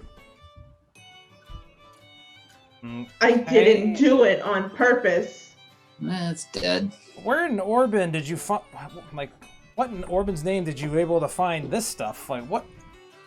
Is The that woods. eyes on the end of some like weird stalk of some sort? They're from the Underdark. From what? It's a creature known as a spectator. They are definitely very rare indeed. They A what? a creature known as a spectator. You might I mean, you mean like at a show? no. You might stop by the library but You can see they are very rare ingredients to be sure. Is this do I know this shop, or is this like a kind of like probably someplace I wouldn't have been? I mean, you know of it. I mean, like it's not necessarily somewhere you frequented, but you know that they're known for. They do occasionally sell some fairly interesting, different magical kind of trinkets and stuff like that, as well as some different potions and stuff like that. Yeah, And other if you, substances. so I will, kind of like shorthand, explain to him the style of creature, and just be like, if you were able to preserve these, someone would find a use for them. Being that we're a port city. I mean, yeah, I definitely. I've never seen those things before. I mean, I don't know. I mean, I could give you something for it. I could probably give you another 5 gold for it. I'm not really sure what the market is. There's not really necessarily a market for them here. Because we don't have any way of preserving them, right? Not unless you use gentle repose. I think. I don't think that would work I don't think that mechanic would work I right. don't think that would work. I was gonna say we just have to constantly be doing it. That's Works on the head. so. I was gonna say I will tell you what. I will draw him a little picture, to show the creature that Okay. they belong to or whatever, so that you can tack it up with them, in whatever jar or however he decides to sell them. It's just kind of like a selling point. Yeah, sure. Yeah, absolutely. I can definitely put these with them. Go ahead and give me a persuasion check. Oh Jesus. 14. Okay. With a 14, they look interesting. I mean, yeah, sure. I can give you a 10 gold for both of them if you want. I think that'll do. Cool. So that's 35 all told. Yep, if you guys are fine with those prices. I'll look to Maury. Is that acceptable? I'm not gonna carry it around, so I guess that'll work. What might you have for us to look at? We showed you our fun and interesting things. Why don't you show us yours? Yeah, sure. I've got a number of different things. I've got. Let's see here. Come on. Move screen. I've got a number of different things. I've got some of these. I guess you would call them potions of healing. They kind of give you some renewed vigor and vitality. I've got this really cool looking staff that allegedly, not allegedly, it's able to turn into a snake, kind of, I guess the best way you could put it, when you activate it properly. I've got this really slippery kind of oil stuff, if you guys want to try it out. And a number of other different things, if depending on what you're looking for. I'll take the oil. Okay. The oil is going to cost you 480 gold pieces if you want it. Oh my. Ooh. A little rich for my blood. Maybe All at right. a later time. Let's see. I have. And I've got a number of other different things too. Yes. I've also. So, Sorry, go ahead. No, that's okay. I will kind of. I'll be like, do you have interest in gemstones? Yeah, I got interested in gemstones if you're looking to part ways with them. I think we might be, and I'll kind of like motion for Maury for the bag. You don't get a nobility discount? Well, you see it. I have to, I trade for a lot of this stuff. I got to make a profit on it, I've got to make some sort of a margin. I was gonna say this. It is more that we would give a services rendered type deal. It's an exchange of he works for my family, and that is good for the whole of the city. So we don't go in for that sort of thing around here. If I was in charge, I would get everything for free. That would be nice. Now, what do you with this oil you're talking about? What 450? I'm talking to Shirley. 450 gold. What does this oil do? So if this is what I'm thinking it is, it allows you to get out of just about any sort of sticky situation. And I'm talking any sort. It's quite useful in our line of work. Yeah, it can do that. It also can act as a very slick surface on the ground if you need it to kind of keep people at bay if you're trying to delay them from kind of catching up to you. Does a number of different things. And then, like I said, I've got this this staff here that it turns into a snake when you throw it on the ground. And use the command word. What's that? So does he. He can turn into a snake if you throw him on the ground. I jump straight into the air and like flop to the side. And as soon as I hit the ground, I turn to a snake. Yeah, kind of like that. Yeah, just like that. Maybe a little bit bigger, but yeah. I slid it up onto the counter and just look down. Now, this oil you're talking about, how much? 450 gold, and how much? Pardon? How much of it is there? As far as the oil, you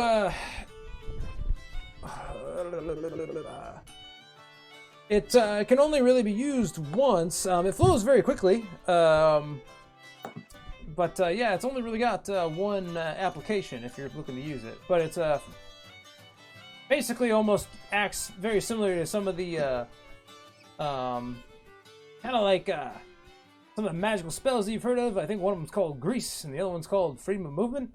Basically, kind of works similar to that. You almost kind of like skate around on this stuff. It makes you move very fast. For free if we take a nap. Pardon? Now, you can't really compare that to a spell. I can do that and take a nap and do that and take it. You telling me 450 gold and I get to make somebody sleep a little bit? But the idea here being, and is that we don't have to expend our resources. We can expend this. But perhaps hold on to that and we'll be back. It's a little more than we can afford at the current time. But I will remember that you have it. Okay. And your name was again? Iden. Iden? Thank you very much. IDAN. Again, I also got some other stuff. I've got this this dice that when you roll it, it can be whatever you want it to be. It's only 6 sides, but can be useful if you're trying to play a trick on somebody.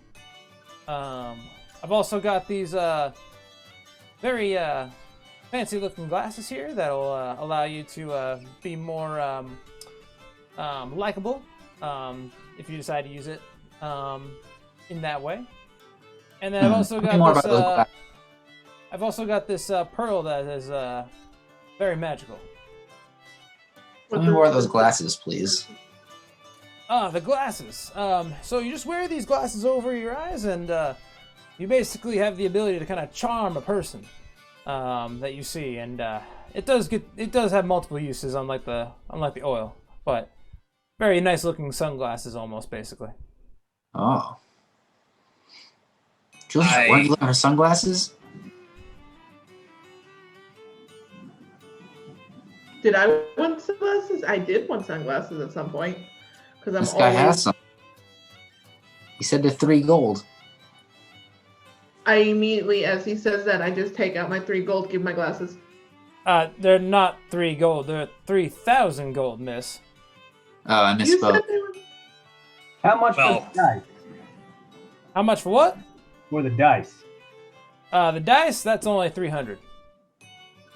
So if I pay 300, I roll the dice, say turn it into $450 oil, I save myself 150 gold.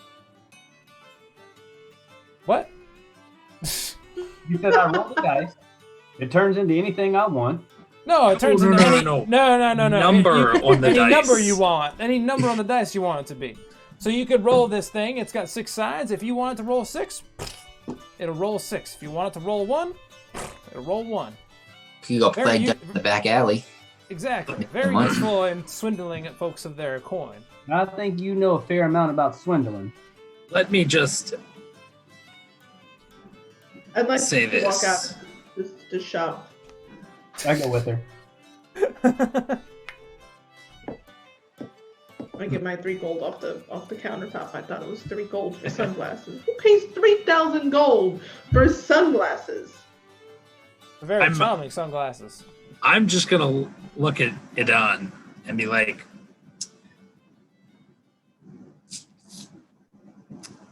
I would be very cautious as to who you sell those glasses to. The School of Enchantment is not one to be toyed with. And I Well, will.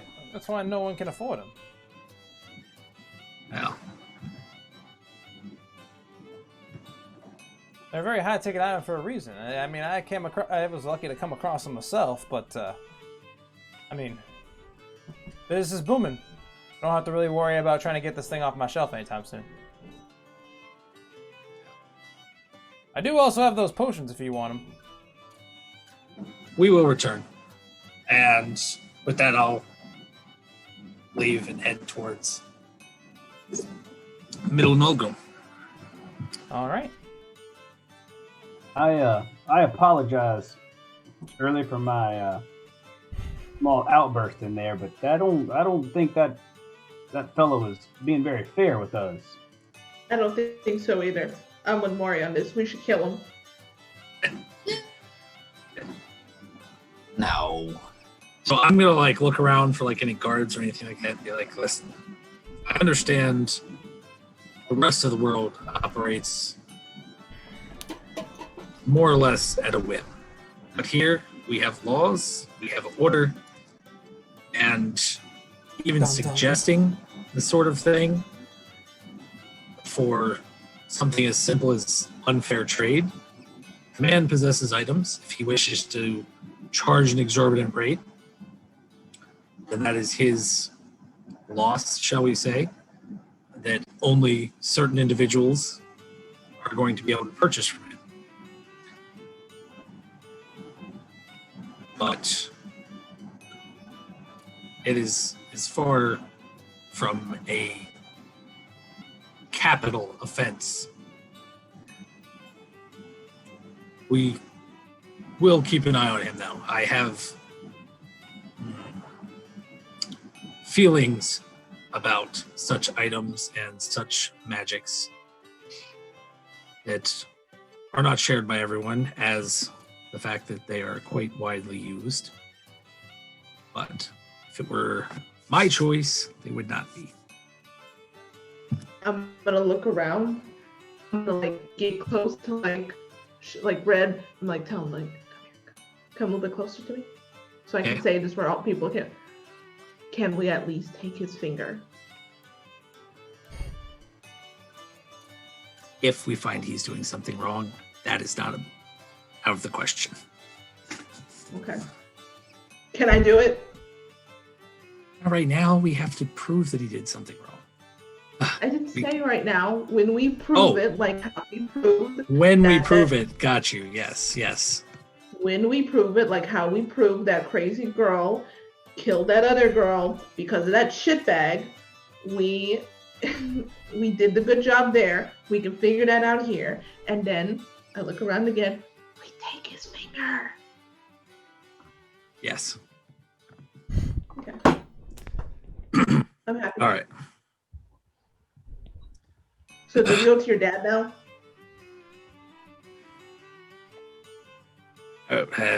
I'd like to get rid of the head first, and then I'll be honest with you.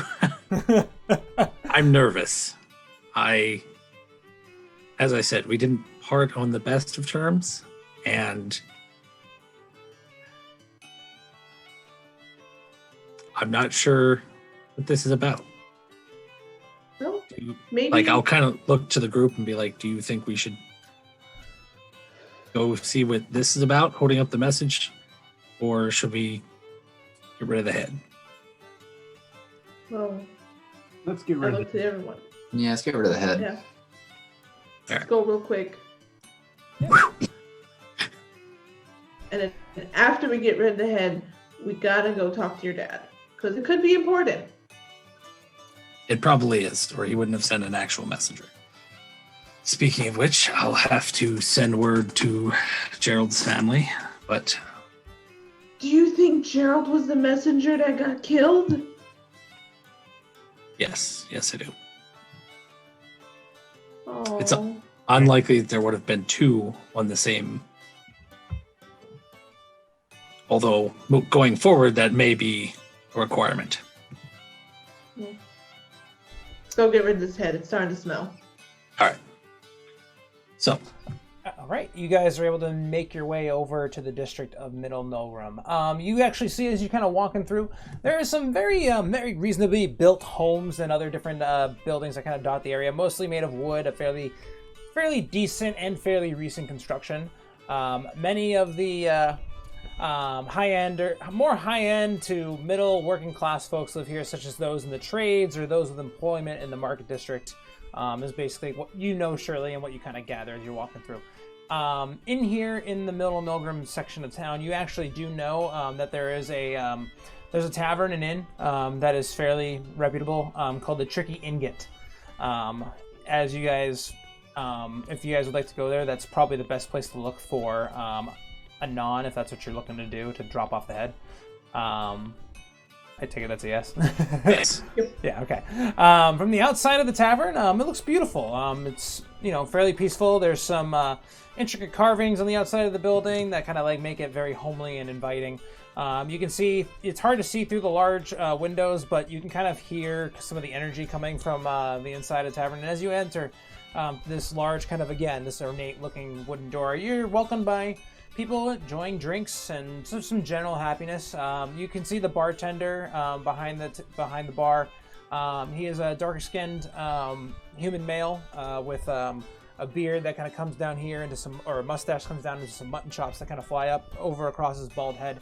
He wears a green vest. He's got these very large, muscly forearms as he kind of is like polishing some glasses and also greeting some people. And yeah, the inside is as charming as it is on the outside. These nice big wooden beams support the floor, or support the structure of the building, and an upper floor where there's some lanterns kind of attached to them, and the place is pretty packed. You are able to see kind of over to the side, you do see a non-kind sitting there. She's kind of, eating what appears to be some sort of dinner, and takes a sip of ale and kind of looks up and makes eye contact with you, the four of you. I'll We got kind your of head. wave. Yeah. Okay. Yeah, we'll go over to sit down. Maybe just leave it in the bag for the time being. I feel like I said that the second I walked through the door. I seen her. Red goes to wave his hand, and I'm just like, "Hey, we got your head."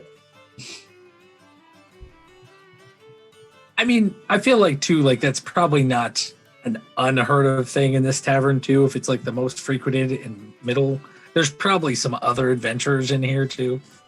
Yeah, there are a few other different like adventuring types, and you obviously with a non being like kind of decked to the nines with different weaponry and stuff like that. Like it's not an uncommon like thing to necessarily hear, but you just kind of like come over here. So you, yeah. I take it you were successful. You're not dead, so that's good. We could have just run away, but we do have the trophy you seek. All right, let's see it. Motion for. There you go. Excellent. And she kind of just takes the head and examines it. Goes, your payment. And she throws down the 150 gold pieces that you had agreed upon. You're useful. That's good. What if I told you that there's more where that came from? More manticores? No. More money? More money. What about baby manticores? Mimic, I didn't mean to do that. It was there, and I mean... More money is always useful. And it sounds like you're pretty ruthless. That'll help you in this line of work. Come. And she actually goes to stand up and kind of walks herself out from the table, and she kind of motions you towards the bar. She kind of looks over at the bartender and just kind of gives him a nod. And she enters through a door that kind of goes through the back, and she kind of motions you all to come with her. I'll be there in a second. I want to grab something from the bar. Okay, can you grab a piece of cheese for Squeakington, please? Maybe. Thanks. I want to talk to this burly mutton chop muscular bartender. Get his attention. Hey, what can I do for you? Can you be honest with me? Sure. Would you say that your establishment would have the finest milk in the whole of the city? I mean, we don't really trade in fancy milks. I mean, we got cow's milk. It's milk. Seems in my travels the way people have been storing it has been the issue. Let's have some of your milk. Yeah, absolutely. Sure. And he kind of takes, he reaches down and kind of grabs what looks to be kind of a small jug and kind of puts it down on the bar and kind of like hands it to you. It's in like kind of like almost like a pewter colored, like almost like little small personal sized jug almost, and it's got like a little screw top on it.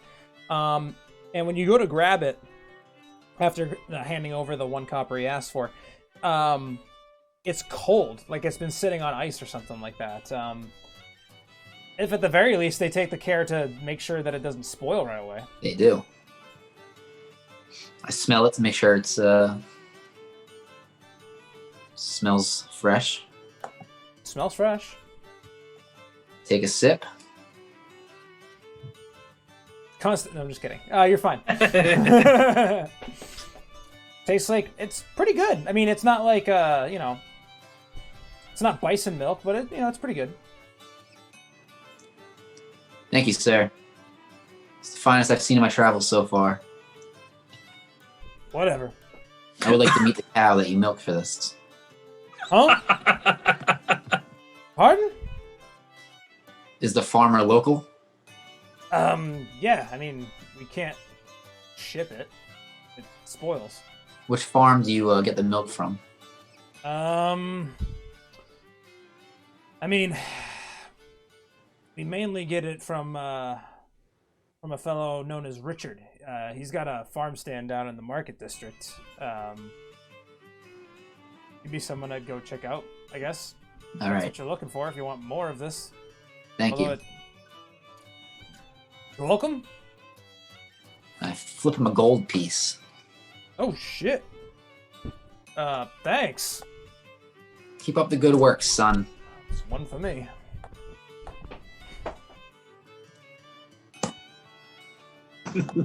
Make my way to the back room and big smile on my face. Some good milk here in your city, Shirley. I was gonna say, I imagine we're like all just like kind of like standing there waiting, like. Did you get the cheese? Oh yeah, they were out of cheese. Oh.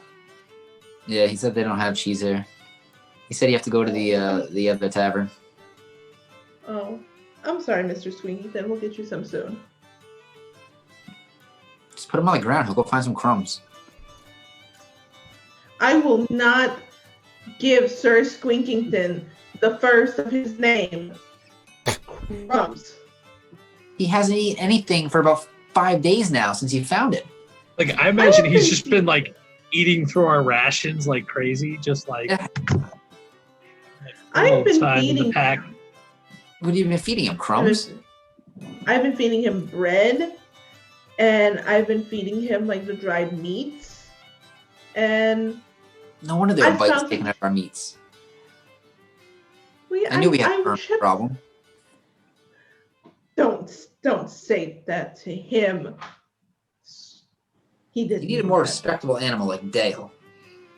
You don't even treat Dale with respect. Dale just kind of like peeks to the beard, like kind of like almost like popcorn eating, like watching you two argue about him. I've told Just Dale. like hex some crumbs out of Timmick's beer. Yeah. I've told Dale if he doesn't like his conditions, he's free to leave.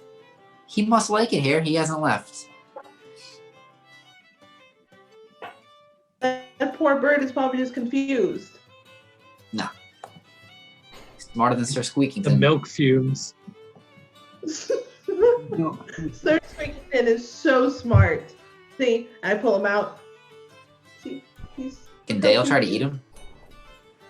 I don't know the size difference. They're about the same size, so it'd be a very it'd be difficult for him. It's not like Dale's a hawk and he's just gonna go. That'd be pretty big. Fight. You'd have to have a huge beard for that. Oh shoot!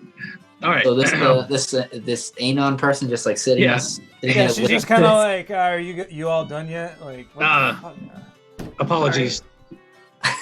Inter-party politics. You understand, I'm sure. Nope. Well, You I don't know travel others in that a do. bunch. Not anymore. You're really missing out. By choice.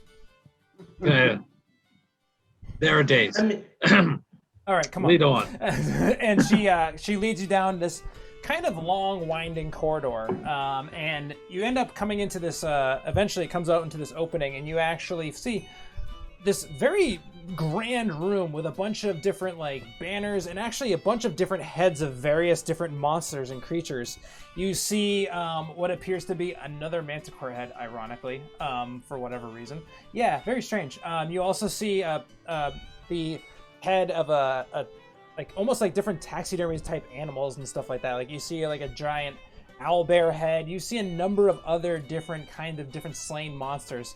A couple of lizard-looking creatures that are like but much larger heads, not dragons necessarily, but other just random kind of monstrosities that are in here, as well as a couple of like horned-looking individuals and a couple of like fiends that kind of are also taxidermied heads. It's very strange, but you see standing kind of like by the fire that's kind of like burning in the corner of the room. You see a half-orc woman. Her hair is kind of tied up in the back into kind of like a little bun, but she's got kind of like that little undercut where it's kind of like shaved right here. She's got a couple of earrings that kind of dot her like kind of like sharp pointed ears, tucks that kind of come under and come into an underbite.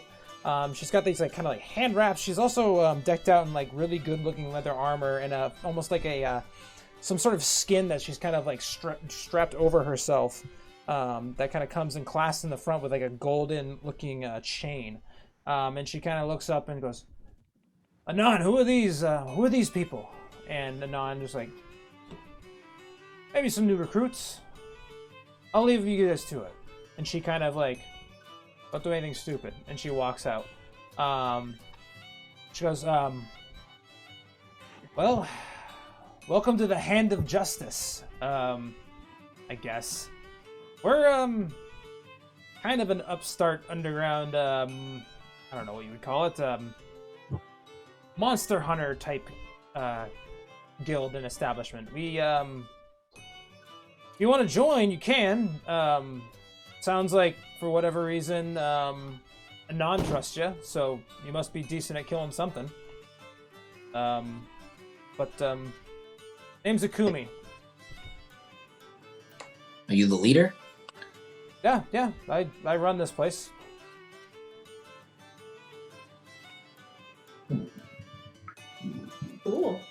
Yeah, Is I mean, this Well, Juliet has to go to killing babies. oh, good. You need that kind of ruthless spirit in you if you're gonna go and take some of these creatures out. Some of them will try to plead and beg for their lives. Don't take it. Ain't worth it. so? And she kind of like references up to some of the like horned creatures that are like kind of like posted up on the wall.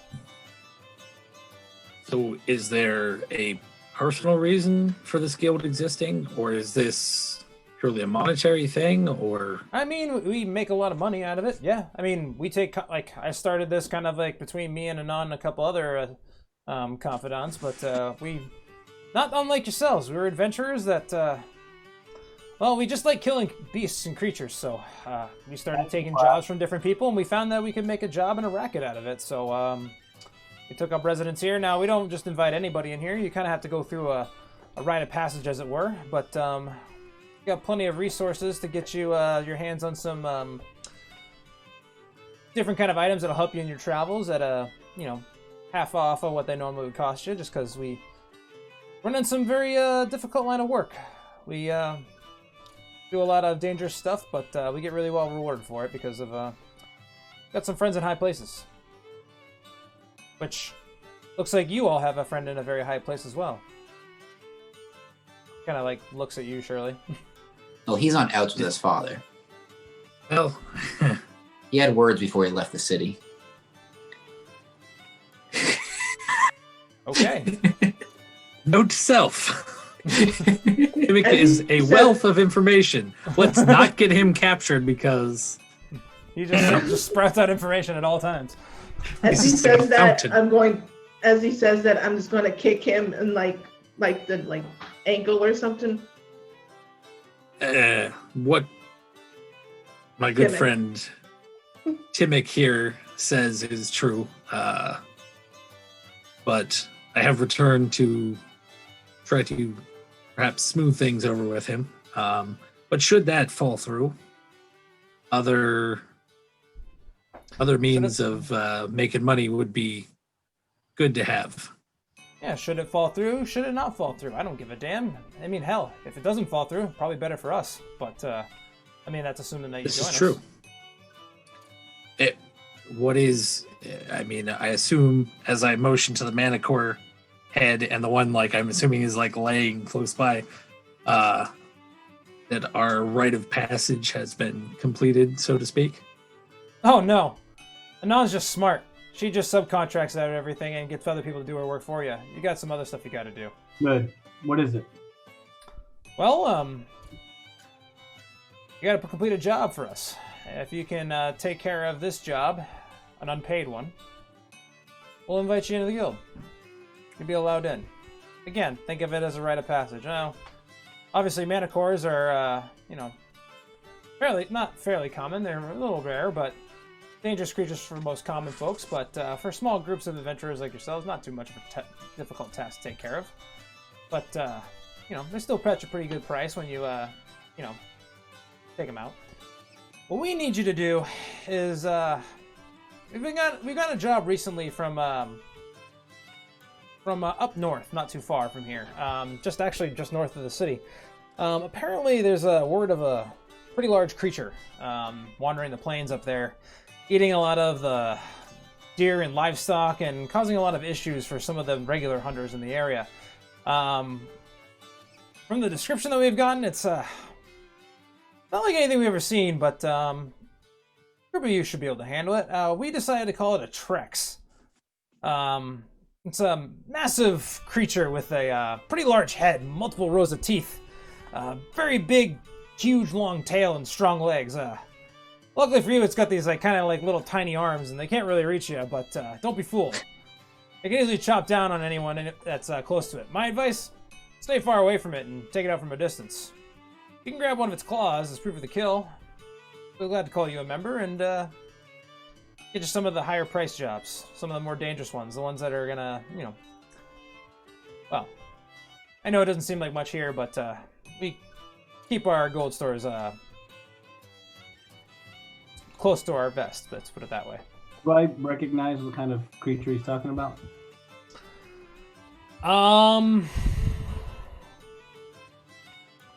Technically, no. I don't even have to have you roll. You don't recognize it, although, yeah, no. You wouldn't know. It's not of this world. That's fine. Just making sure it's not what I hope it's not. So that's fine. I'm in. Yet more strange creatures wandering our lands. I'm definitely interested. When do we go kill it? We'll take the job. Excellent. Again, Rim Beckett's Claw. I'm glad to call you a member and get you some of the more lucrative deals, the ones that are gonna really make you some coin. So, And then maybe you can tell that trader down there in the market district 1-4 and actually buy some of his stuff. I don't like him. I think he's Yeah, bullshit. Yeah, neither do I, but he pays pretty well for our services too. So, kind of a dick though. He is. indeed. At least we read that guy right. Yeah, we did, Maury. We're But- so good at this. I get the setup, and I appreciate it. All right. Back out the way we came. Yep. Thank you try very not much. And then try not to dawdle too much. I could hear you guys talk about milk and some other shit on your way down here. Just move along. Miss Akumi? Miss. Thank you. Have a good evening. And give like a little bow and head back. I'd like to go to the bartender real quick. On our way back Yeah. up. Well, yeah. As you kind of bow, she kind of like gives you a little 1-4, kind of like look Shirley, kind of like confused, but also like intrigued. But as you guys go ahead and leave, you can go up to the bartender if you want. He's kind of, he's in a great mood right now because he's a gold piece richer. But For a bottle of milk. yeah. So, I'm going to go back over. Oh no, he took that and pocketed that one. He only got a copper for the. He put the copper in the drawer. He took the gold for himself. Hi, sir. Nice to meet you. Hi, nice to meet you. I'm What looking would you for like, two... little lady? Why does everyone call me that? Anyway, I would like a bottle of wine. Not your Absolutely. strongest, because I'm not very good with it. But like something that's pretty strong, but that's not gonna like knock me out after the bottle. Sure. And do you have cheese? Because my friend Timmick said you ran out of cheese, but I don't trust anything he says. Oh, jeez. He kind of looks past you for a second, and he goes, "Yeah, no, we're fresh out of cheese." Do you have any like dried meats or anything? Yeah, we got some. I need to Yes, feed I'm my dried. little friend up here. Is that a rat? It's a mouse. He is a Oh. mouse, and his name is Sir Squeakington, the first of his name. Okay, sure. I can get you some dried meats that'll take care of Sir Squeakington. Thank you. And he's able to kind of procure that for you. He's also able to pour you a glass of wine as well. Or No, just, the you want a bottle. bottle? Okay, yeah. He's able to get you a bottle of wine. He's like, be him a 5 gold copper. I give him a gold piece. Shit. One for daddy.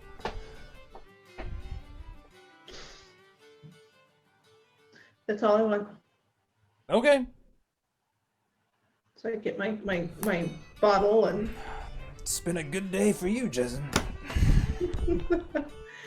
I'm walking. So apparently he was out of cheese, but I got Sir Squeakington some food. And this Told you was out of cheese. Say you don't trust me. I don't trust you, Timmick. You keep telling everyone that I'm a baby killer. But you killed a baby.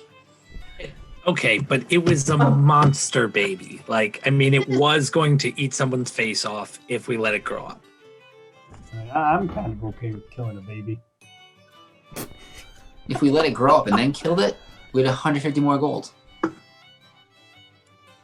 You got nothing for killing. Arguably. That's true, but we could have taken the chance of it killing so many more people. In the process, correct. Was there any evidence that the Manticore killed anybody? The pile of bones that we got all the gold from? And your flying broom? Could have been animal bones. I don't remember the last time I seen an animal on a flying broom. I was gonna say. You want to go outside and see an animal on a flying broom? Listen here, you little shit.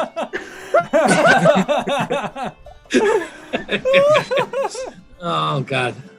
Now I do want to see. I want to see a monkey on a flying broom now. Like life's goal. I want to see. I don't know if I've ever seen a monkey. I got Never trapped heard of a around it. Oh, beautiful. So what's the plan, Shirley? We try to do the job ahead of time, or are you ready to? No, I think we should head home. What time of day is it? It is currently kind of getting closer to the evening. The sun is beginning to set and kind of fall down. Maybe we should get a couple of rooms for the night and send word to your father that you're in the city, and we'll head there in the morning.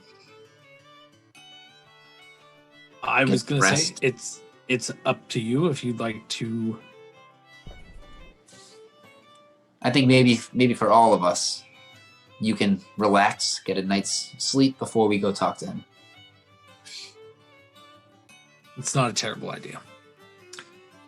I was gonna say, is this? Yeah, I'll tell you what.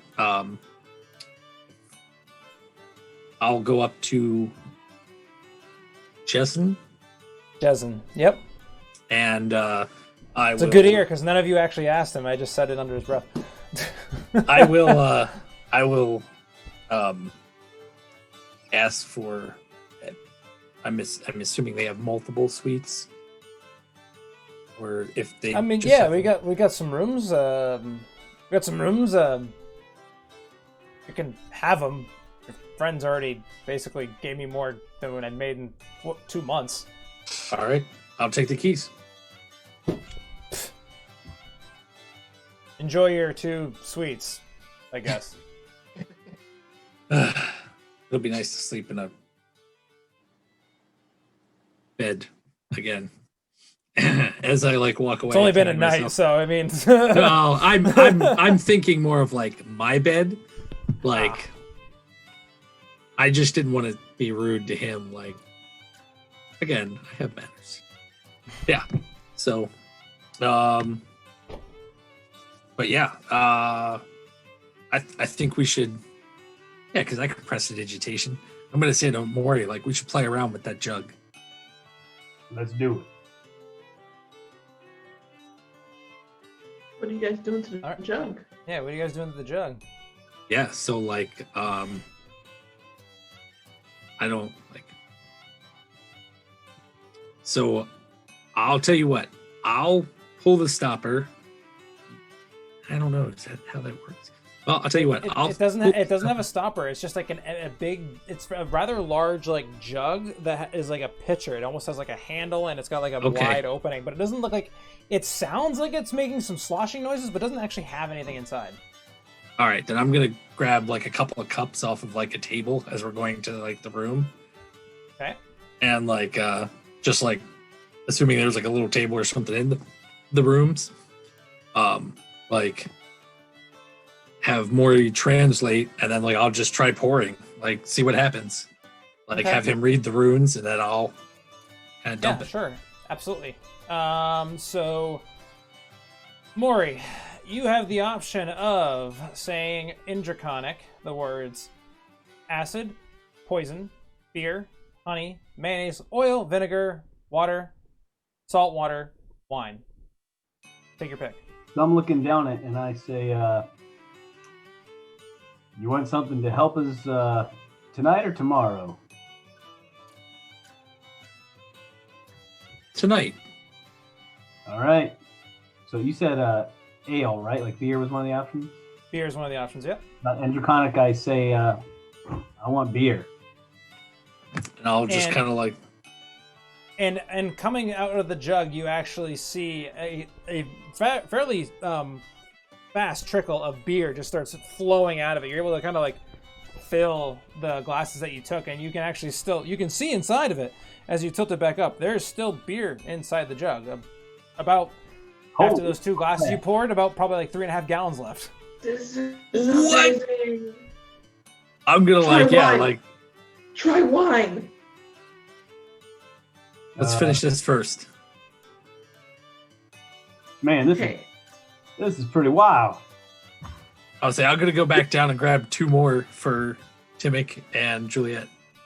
Okay. Yeah, and then I'm just gonna start like just downing beers. Yeah, heck yeah. Just like solo cups in college. All right. You're able to do so, and over the course of however long you want to do this, you're able, if you guys all want to take part or whatever, you guys are able to drink 4 gallons of beer. I'm drinking, and then I have the idea to just float on my broom. I'm not flying around the room, obviously, but just floating on it. Mm-hmm. And I'm going to try to turn into an elk on the broom. Okay. This is gonna be. I mean, I'm turning into an elk. Whether or not I stay on the broom is the Right. It's the scientific experiment. This is a scientific experiment, yes. All right, so you turn into an elk on the broom. Let me just read something. By this time, I've have to also figure out a couple of other things. Okay. So you turn into an elk, and as you do, you almost like your large elk, your small dwarven form turns into your large elkin form, and it's almost like you're straddling the broom, and you like, because you're hovering, you're not that far off the ground. You kind of like put your hooves down, and you're not hovering. You're touching the ground, but you look below you, and the broom is just kind of like hovering there in space, because like you created a larger form for yourself. So you're basically just like standing over a hovering broom, just kind of like standing there at this point. But the broom is still afloat.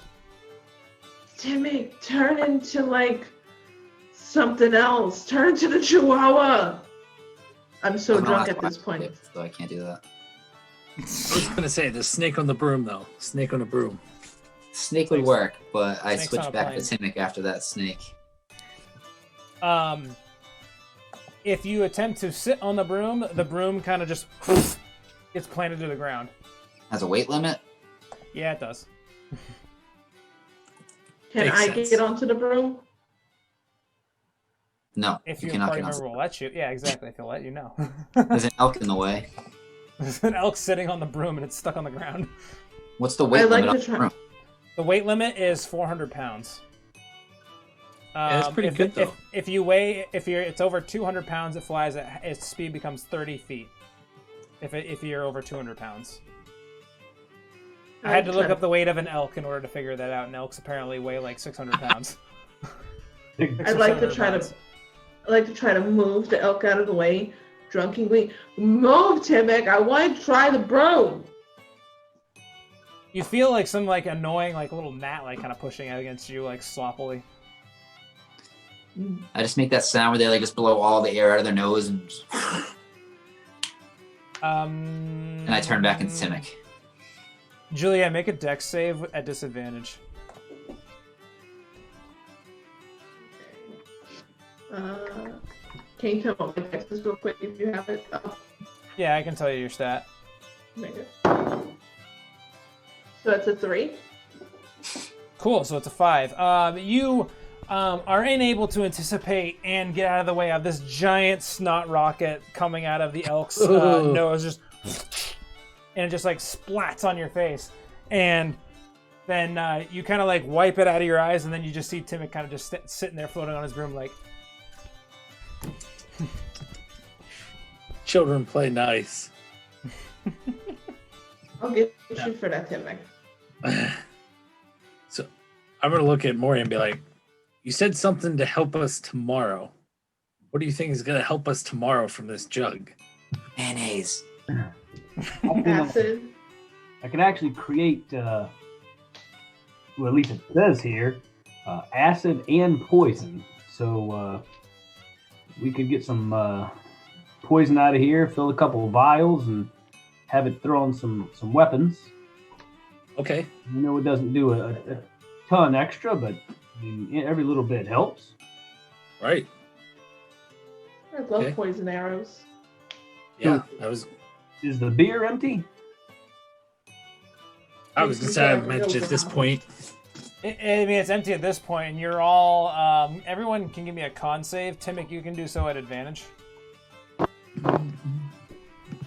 What's my con at? Probably pretty decent. Yeah, I think that's a +1.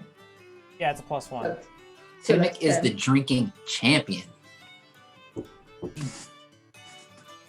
Surely Okay. it's not so much today. What did you roll? 10. Julia? 10. Everyone's drunk but Timmick. So you guys see that I'm not even drunk, and I've been drinking just as much as you, and then you wonder how I got lost in these woods. How much did I drink that night? I was gonna say, like, you should probably go back there and make sure there's not bodies.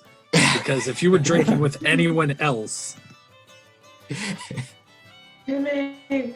His entire Sorry. hometown was wiped out from fire water. that's what it was. How are you not drunk? You've been drinking. I'm so drunk. Give me that jug, man. I want some poison.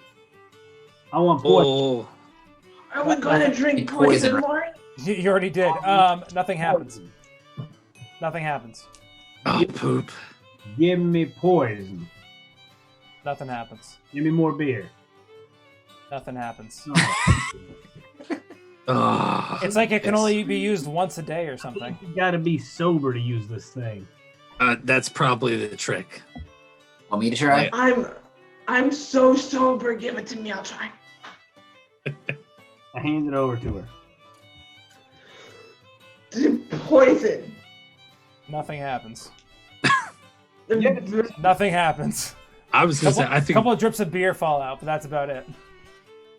Wait, I seen it with my own eyes. It turned into stuff. Poison. Nothing and that's where happens. Shirley falls asleep. And everyone else pretty much passes out except for Timmick. I'm gonna before I do pass out. I just would like to here, Timmick, you try it. I'm just gonna throw it at him, drunkenly. You try to throw it at him, but it lands harmlessly at your feet, Timmick. And then But while they're all asleep, I'm gonna say mayonnaise into it. Nothing happens. It's almost as if it only works once a day. I was hoping they could wake up with mayonnaise just sitting next to them. Just the jerk. Oh, I mean, God. they're probably gonna wake up late. Yeah, I'll hold on to it till I hear the church bells ringing midnight. Oh God. Okay. And as soon as it's midnight, mayonnaise, It's midnight. mayonnaise, and I It fills put it, up with mayonnaise. I put it next to Juliet, and then I go to my room and sleep. Okay. So you just plop all 2 gallons of mayonnaise there? I'll write a note next to it too. I say, "Here's your poison." I mean, And you're able to go to sleep. You all wake up the next morning. Juliet, there is a very strange looking curdled white goo that's just like kind of sitting next to you on the ground next to your bed.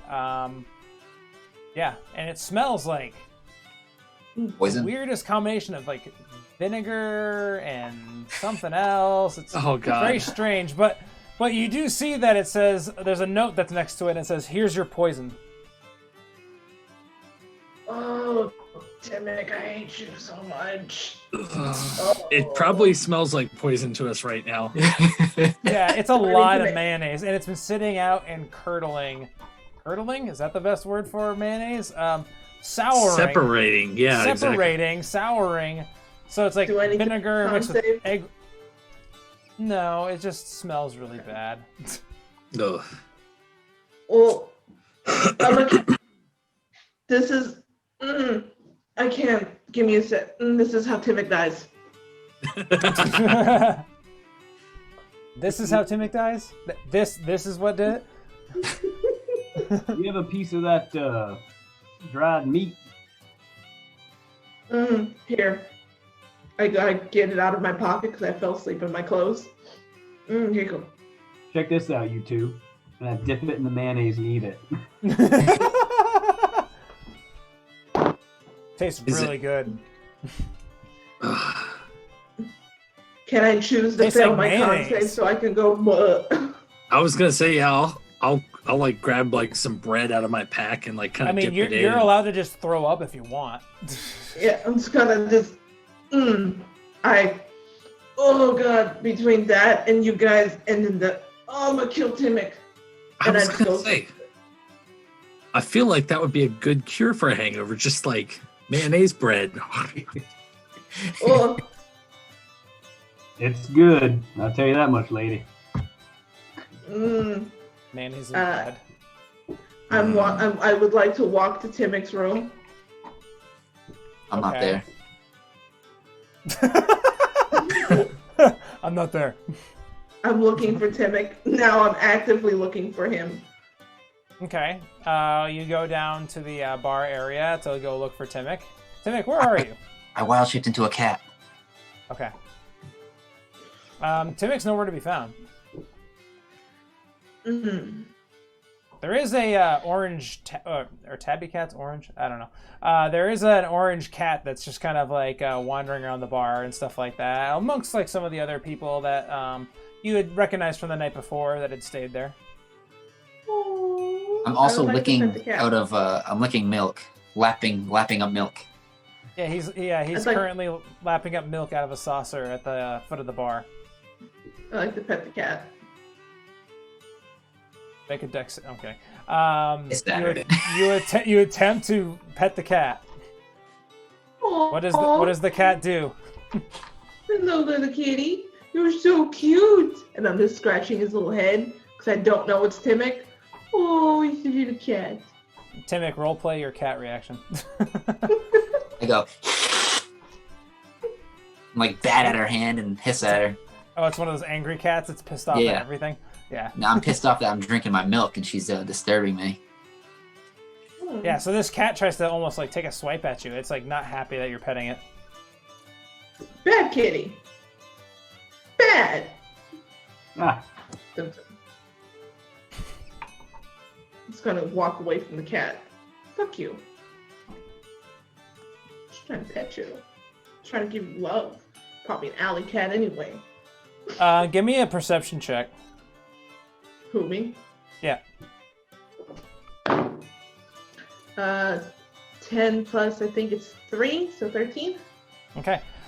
You actually, as you're kind of back away from the cat, you do notice that there's almost like a little like a small beetle kind of like crawling around on top of the cat's like the back of the cat's in between the shoulders of the cat.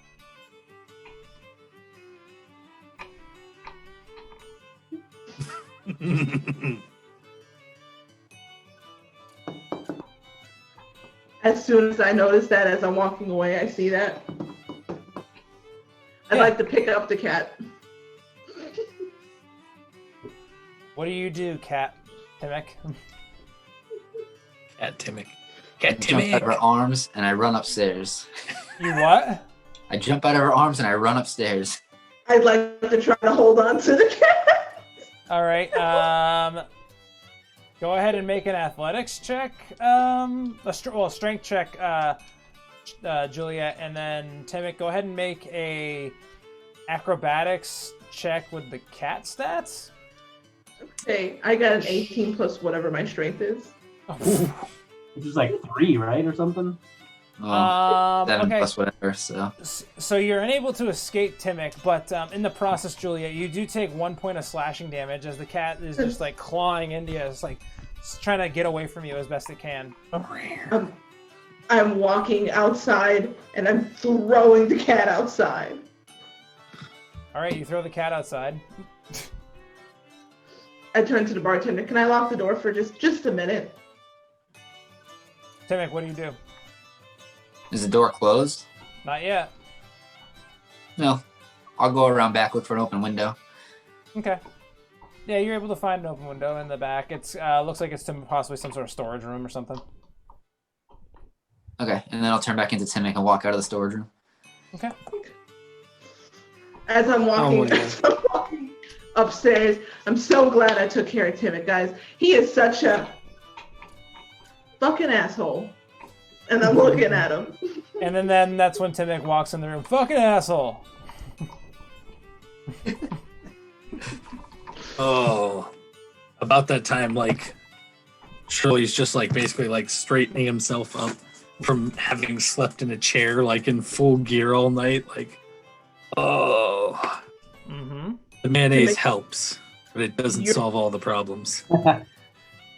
Timmy, you're cleaning the mayonnaise. That was disgusting. It was delicious. Yeah, those two liked it. I enjoyed it. What is wrong with you two? It was good. I call it Miracle Whip. That's not. Is that what it's called? You Miracle should- Whip? Yeah, you Miracle should- Whip. I think it would be better if you called it Hellman's for some reasons. Oh, we can like patent that and sell it.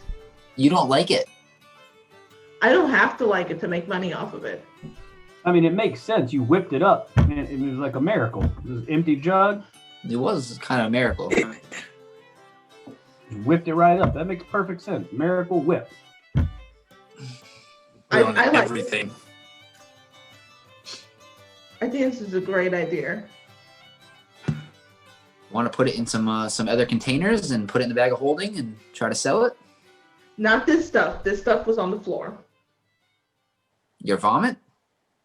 I didn't All right. vomit on the Don't floor. vomit. I vomited. I didn't vomit on the floor. I vomited in the toilet.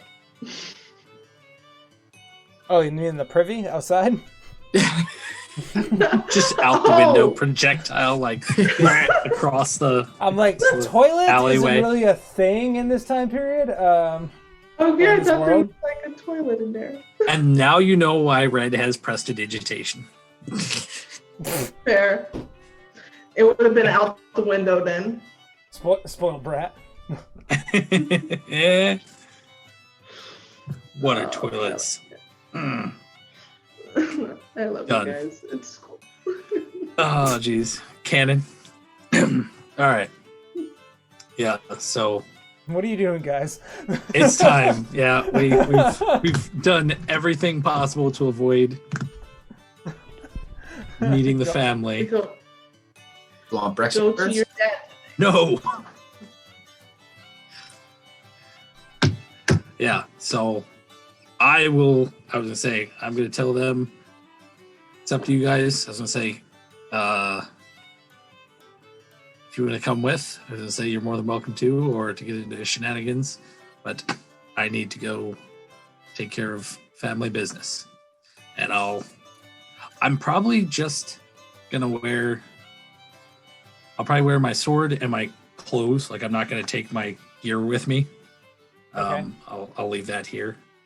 Okay. Do I need to wear anything special? Because this is all I have. No, I mean, you're fine. You don't want You're with me. So, like, yeah, I'm putting on like the cleanest, dirty set of like traveling clothes I have or what have you.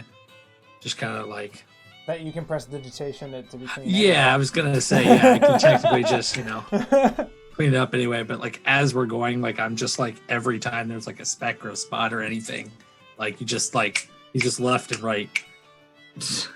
Mm-hmm. Like, he's kind of got like a little tune, like maybe he's like whistling like a marching tune or whatever while he's walking Okay. down the road, and just like as he's whistling, like somebody splashes some water up on him and it hits and then is gone. Okay. Well, you guys are able to, unless you're going by yourself. What's everyone else doing? Are you guys going with Shirley, or are you guys kind of? Yeah, I can go with him. Oh, surely. Okay. But while, so as while you, we're walking there, do I notice if anybody else is flying on brooms to make it seem like it's a normal thing? go ahead and give me a perception check. I mean, I could probably roll a 47 and not see anybody else on a broom. More than likely. With the 15, you do not see anyone else flying around on a broom. Except Does for it some seem like lady it'd be with like a black acceptable hat. for me to fly? Except for a lady with a black hat and like green skin and I'm just kidding. But you are able to make your way to Upper Nulgrim. This area of the town is also gated and also walled in. Again, it's almost like a secondary fortification to protect kind of this section of the city. As you enter in, you wave, and the guard here knows who you are, which you also know is also known as the Crimson Regiment, as they kind of like the various different kind of like, I would call them basically the Dukedom's like soldiers and guard types, and they kind of like allow you to enter and stuff like that, recognizing you for who you are. And you're able to enter Upper Nulgrim. You see here a number of finely and very recently constructed or rehabbed homes and mansions of the nobility and some of the other well-off individuals that live here. It is also, these huge homes that you see are also multiple stories as you make your way towards this kind of like central fountain that's kind of decorated with a large garden that kind of comes around it with a number of different kinds of different types of flowers. There's also like a little section where there's like, it's kind of like canopied off, where you see a number of different like butterflies and insects kind of flying around, and it's very pretty. It's kind of almost a peaceful sight too, as you hear the running water kind of splashing from this fountain. And in front, or behind the fountain rather, you see Castle Offshell. This giant, massive looking castle with 14 round towers that form kind of a protective wall around these two sides of the castle, are connected by these fortified, narrow little walls made of dark gray stone. Some simple windows are kind of scattered thinly about the different walls in fairly symmetrical patterns, along with openings for what you would know would be archers and other kind of like ranged weaponry if the castle was ever sieged or anything like that. A sizable gate with hefty metal doors and a regular and the regular kind of like looking almost like a bridge that goes over I would call it a moat, but basically kind of like a little body of water to again protect against if there ever was a siege at this castle. However, there hasn't been one in a very long time, and it's kind of just the structure that was built, and then the city grew out from beyond it. So it's kind of, it used to be, as you would know from the history, it was kind of a fortification castle for back in even older times, but now it kind of just serves as a place of residence for the Duke's family and stuff like that. This castle has, again, stood the test of times despite it seeing so many rough times, but it looks solid, and it looks like it's prepared to do so for many years to come. The Crimson Regiment soldiers that are there see you enter, and they allow you to walk in, even with your kind of colorful band of other three adventurers of different skills and abilities. You, as you enter the main kind of like entryway, which you know is a very long kind of very long, large corridor with multiple pillars that kind of dot the either side of the chamber. And off of these are different offshoots to different other hallways and stuff like that. And in the center is a, I guess you would call it a throne, and a couple of other different chairs, but they're very like rudimentarily constructed wooden, nothing like super royal about them or anything like that. Right, It just seems they're like very it's kind utilitarian. You know, exactly. They're just there because you have to have a chair and you have to have. Exactly. There you actually see, as you're kind of making your way there, you actually see a female individual with brown hair, human, wearing kind of a really nice, colorful looking dress, but not, fairly reserved. You actually know this to be Kyton Vesk. She's actually one of the advisors for your father when it comes to some of the kind of more dealing with the cultural and like the different kind of population kind of interests for the dukedom, like kind of dealing with like more matters of state as opposed to matters of like military and stuff like that, more just like kind of like dealing with the common folk and stuff like that, and like kind of how things are run from that standpoint. And she kind of like sees you come in and goes, Master Shirley, you're back. Good. Your father's been waiting for you. He's back in the in his chambers. You should do so quickly. He's been waiting for you for quite some time. Thank you. What would her title be? Lady or advisor? Yeah, it would be Lady Chiton. Okay. Thank you very much, Lady Chiton. I will see to him post haste. And you are able to kind of go back into your father's chambers, and there you actually see your father. Not only is there there's kind of the chamber where he and his and your mom, the Duchess, kind of like reside, but there's also kind of this fairly large looking there's a very large looking like kind of like desk, I guess is the best way to put it, a very large table, and you can see him as well as a gentleman with kind of long white looking hair, with Crimson Regiment attire on, but also like with a very large kind of almost like lion's head kind of like emblazoned on his chest. He's actually got kind of a scar on one eye that's actually fake, that's been filled in, and you know this to be General Davdov Bakken, who is the general of the Crimson Regiment. However, you do know that your father also like works with him in order to figure out ways to run the military, but your father also has the like final say. So he would be like a major general, and this is a general underneath him. And your father, the Duke, Dotrin Went, you know your father, but for those of you who don't know, he is a man getting up there in age, probably in his mid to late 50s. Gray beard kind of sits around him. Very hard-looking features, very gruff-looking. Is definitely a man who like has seen some battle probably, and is also very, very just like kind of being in his presence is very just very stern, very like Intimidating? definitely not arrogant either, but very like kind of firm in his kind of like just his mannerisms and his motions. Is a very commanding presence. Like, yes, if he's in the room, you know who's in charge. exactly. And he kind of turns to you and says, "Finally, you're here."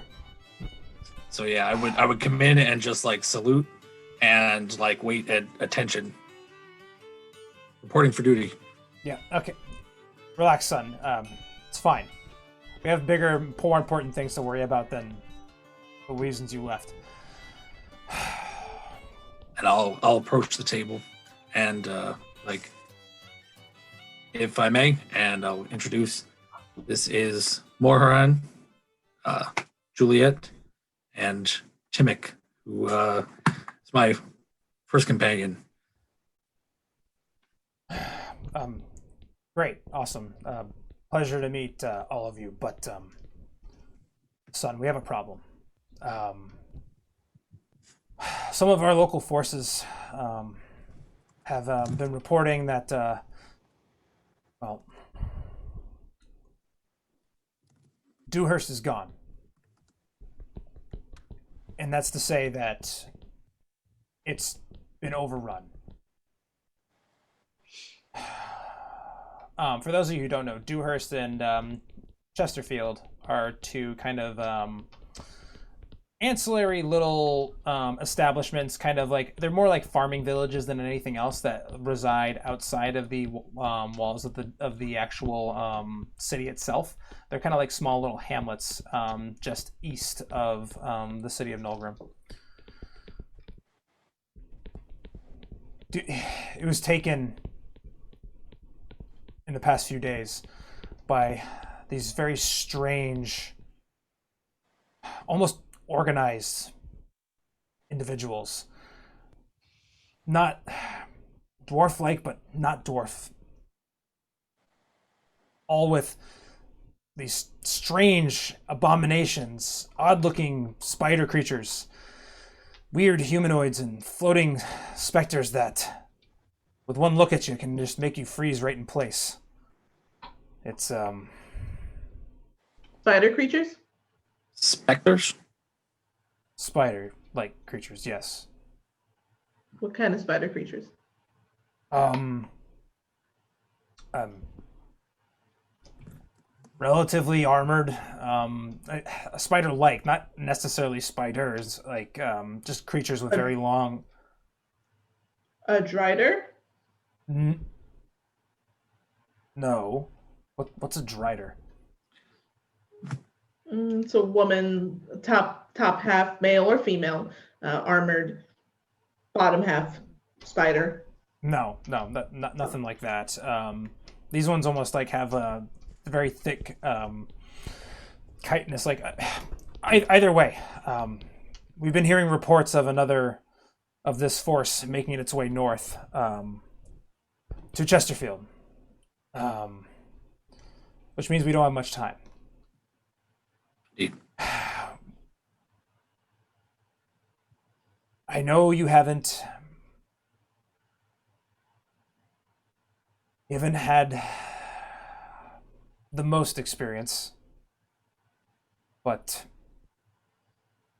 unfortunately most of our forces are spread out amongst the other cities and towns. If what I'm hearing is true, this problem reaches beyond just this small area in our dukedom. It reaches even further to the north, to Wieldstone, to Pinewall. I've been hearing reports that there's some things maybe possibly in the neighborhood of Timberwood. I need you to take a small group. I need you to take a small group to Chesterfield. We can't afford to take any of the other soldiers away from these other towns with the possibility of other attacks. And I need to stay here to make it seem like it's business as usual. The group that I can give you is a small group of soldiers, and the general here thinks that this could be a good proving ground for you. I've been hearing some news of your endeavors in Timberwood, ironically. But, I don't like to ask for help, but I need someone I can trust, and right now all the other major company leaders are busy at their stations. Can I trust you to do this? You can, sir. I will do my duty by our people. They deserve that much. At the very least, I am learning much about them and of their opinion of us.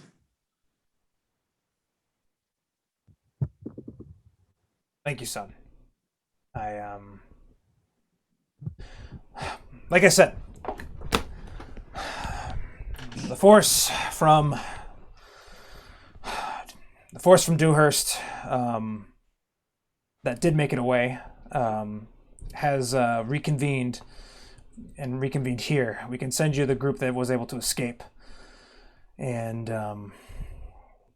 there are a few soldiers that are stationed currently in Chesterfield, but just a small group of just able to take care of just the local wildlife. Nothing as, based on reports, as an organized force of just these very odd dwarf creatures. They appear to attack at night. No one sees them during the day. I don't know how they are able to do so, but I will see it done.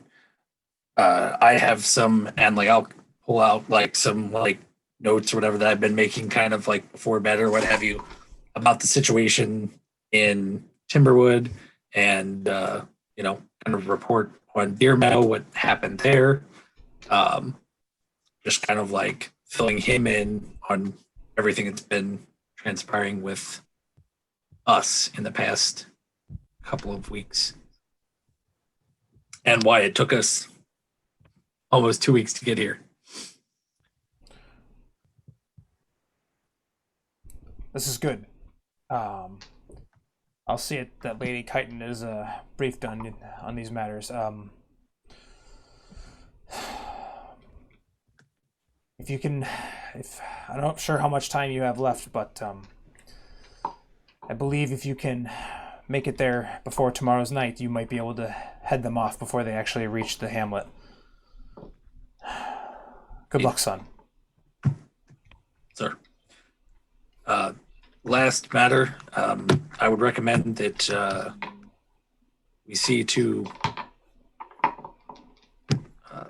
scout Gerald's family as he has passed, and if there is anything they require.